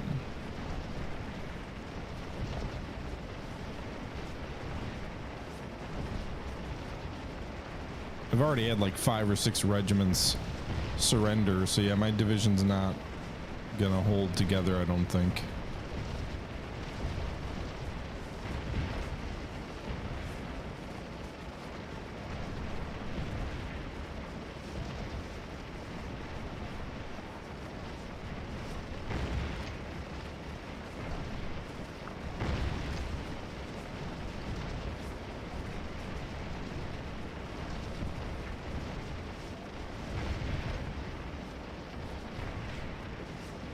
They pushed up to the wall to the left of me, which I think is better than history. I don't think anybody except Pickett's boys actually made it to the wall.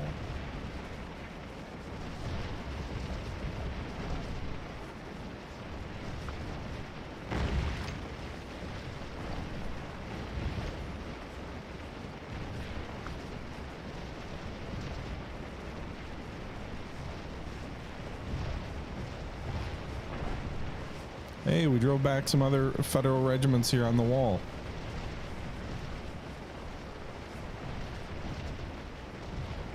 Kind of cleared the center of their line out a bit. We got a very tenuous hold at the moment. Oh boy.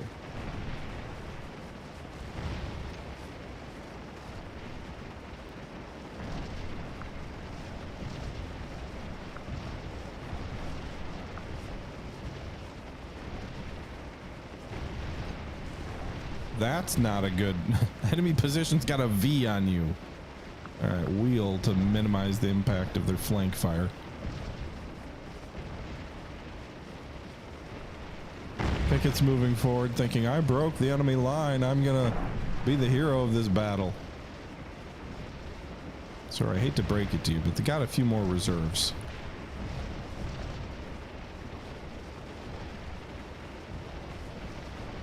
Kemper, I think, not Armistead, although Armistead... Oh, what am I doing? Stay here. Stay here. Kemper, not Armistead, I think, will be the hero of this fight from the Confederacy's point of view. Although Armistead did make it to the wall and he's not dead yet. Is there a way to fight the complete cavalry battles in the game? I'll show you there's an entire screen dedicated to the cavalry battles.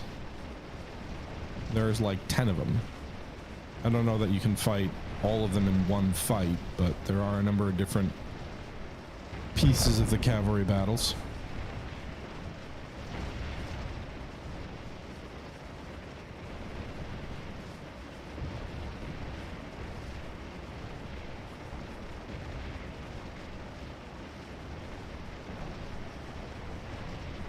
We're going to speed things up a little bit.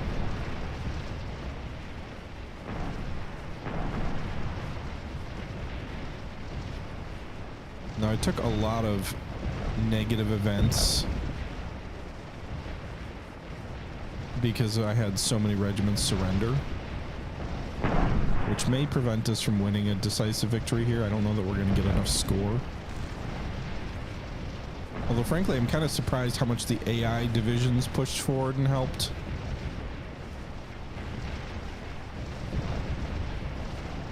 I think maybe because we kind of took the lead and got to the wall and broke the enemy first, that maybe took some of the pressure off of the left flank brigades.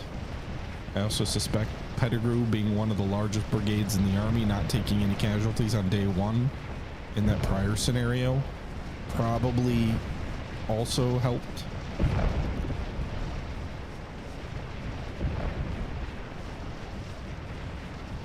Enemy's flank brigade there did hurt us a bit.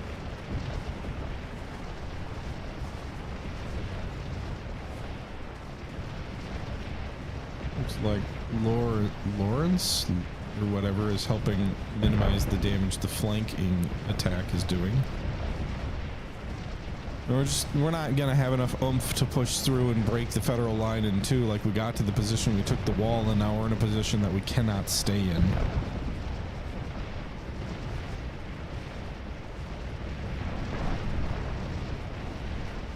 Drove a number of federal regiments back, but there'd be no way, like, you'd have nothing.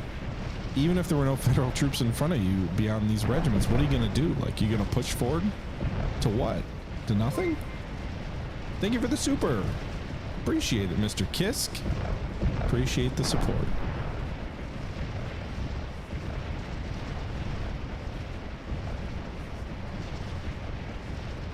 Okay. Really, I'm just trying to milk the points. That's what I need. This is, I think, a 45 minute scenario, so this fight will end soon. But again, we've got this clump of troops that we've got I guess in theory, these guys could push forward.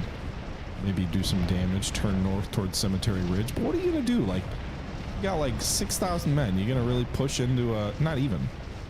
Let's say you got like, what, 500. There's 1,000. 1,700. Be generous and say that's 3,000 troops in the middle of the enemy army. What are you gonna do? Like, that's the other thing that was always confusing about this attack. Is like, if you do somehow manage to break the line, there's no troops like set aside to follow it up and push it through, are there? Like, how are you gonna, Yankees aren't just gonna, like, the 6,000 north of the break and then the 30,000 east of it, they're not just gonna break and run. You got no way to, like, push them back. I don't know, whatever. I think Eisenhower famously said he would have fired anyone who ordered Pickett's charge, and he got in a lot of trouble for saying that, because, you know, that's a popular thing to say. I think he said it to Monty.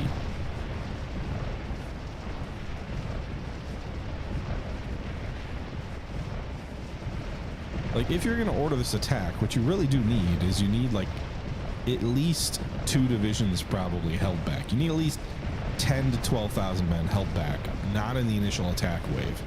We're going to push through the gap that you break, and then 1 division each swings out to either side to try and roll up the federal line. The hard thing about breaking the center of the enemy is you don't, like, if you break one flank, great, it's easy. You one direction roll the line up. You break the center, I mean, I suppose the Federals are going to react and maybe withdraw in general, and so that's fine. But in terms of exploiting the breakthrough to, like, roll it up, now you got to roll up both flanks of the breakthrough in the middle. I would think that's a harder thing to do, but I'm also not a military. I won't proclaim to be a military expert. Anyway, this scenario should be ending here shortly. I would have thought once we got the initial breach in the copse of trees, we'd have another objective to take, but it doesn't look like that. Meanwhile, oh boy. Victory for the Confederacy, perhaps. We've got, I don't know, 2,000 troops moving up on the left flank. They're moving with artillery on their flanks. They're pushing up to the walls. It looks like the infantry there is gone. And extending this breakthrough. I mean, this might be enough to cause the Union to withdraw from Gettysburg, I suppose. But I also don't... You're not going to be able to hold in this position until nightfall under all this artillery fire, are you? Flank attack failed. Their flank attack on our breakthrough failed.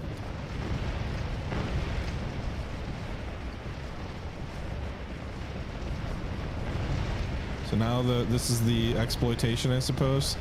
These boys are going to push forward and try and drive the Federals back. Going to advance on these guns. I don't... That was a pretty rough canister to the face of the 2nd Mississippi here. I guess they managed to drive back these guns. But look at all this infantry. What are you going to do with like 2 regiments?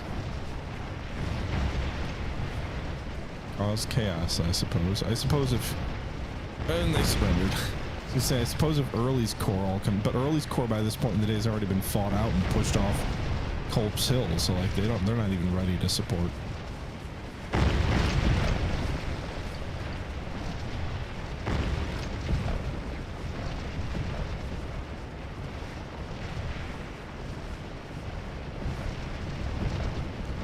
Technically, Severus, the 6th Corps does fight at Gettysburg. I don't know the breakout of regiments, but one of the things that I don't think is talked about a lot, but is apparent when you walk the field of Gettysburg, a lot of units of the 6th Corps actually got plugged in to fill different points in the line. So there's a number of 6th Corps regiments that are like just sort of scattershot in the line along the ridge to Little Round Top. And if you walk the field, you'll see it'll have like little markers where different elements of the Corps was there. But the 6th Corps was not in a single body ready to be used in any meaningful sense. That's actually one reason that I think the critiques of Meade not attacking are a little bit overblown, because like he didn't have a cohesive formation to attack with. The 6th Corps was parceled out piecemeal all along the line.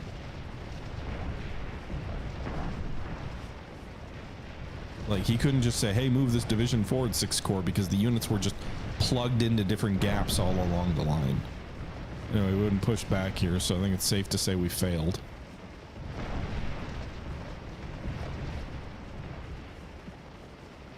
Armistead is missing. Oh no. Is he though? Or is he still there? I guess I wasn't paying attention. I suppose he could be legit gone. This guy's just riding back and forth. Ah, I don't know what to do. Ah! Oh no! Oh my god, I was about to win the battle, but we lose because I got myself killed.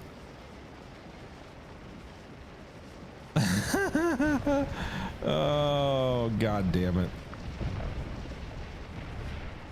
I had a 5,000 score and I got myself killed. This regiment overran me, and because this game operates a little bit like an RPG, we lose the scenario.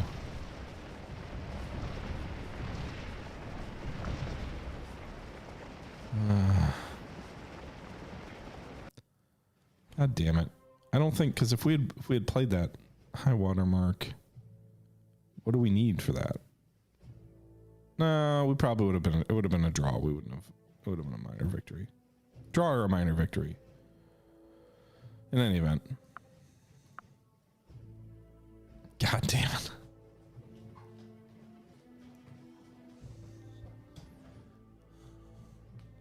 The thrill of victory, the agony of defeat. Well, there you have it. We won one battle in 2 tries. We lost another because I'm stupid. The Department of Defense regrets to inform you that your sons died because they were stupid. What movie is that from again?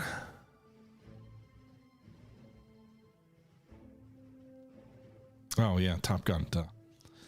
All right. Anyway, guys, that's going to do it for tonight. Hope you guys enjoyed this stream. This stream of Scourge of War Gettysburg. Game is on sale right now if this looks remotely interesting to you. Also, Scourge of War Waterloo, which is a newer version of the same thing, but at the Napoleonic campaigns of the Waterloo campaign, is on sale for under $10 right now. Full disclosure, if you buy the Waterloo game, I get a very, very, very, very infinitesimal small cut of sales. I get a small royalty because I was on that team. I do not get anything for Gettysburg, so not like plugging that here for that reason. But yeah, anyway, guys, hope you guys have a good one. Thanks again for coming out. To the Americans in the audience, hope you had a nice Independence Day. And that's going to do it for tonight. So until next time, this is the Historical Gamer saying once again, thank you very much for following and watching and supporting the channel. And until next time, I'm out. Bye-bye.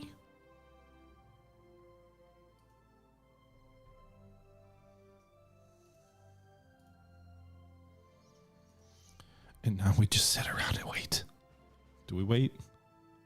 Do we let ads play for a minute? No, just kidding. All right. Bye, guys.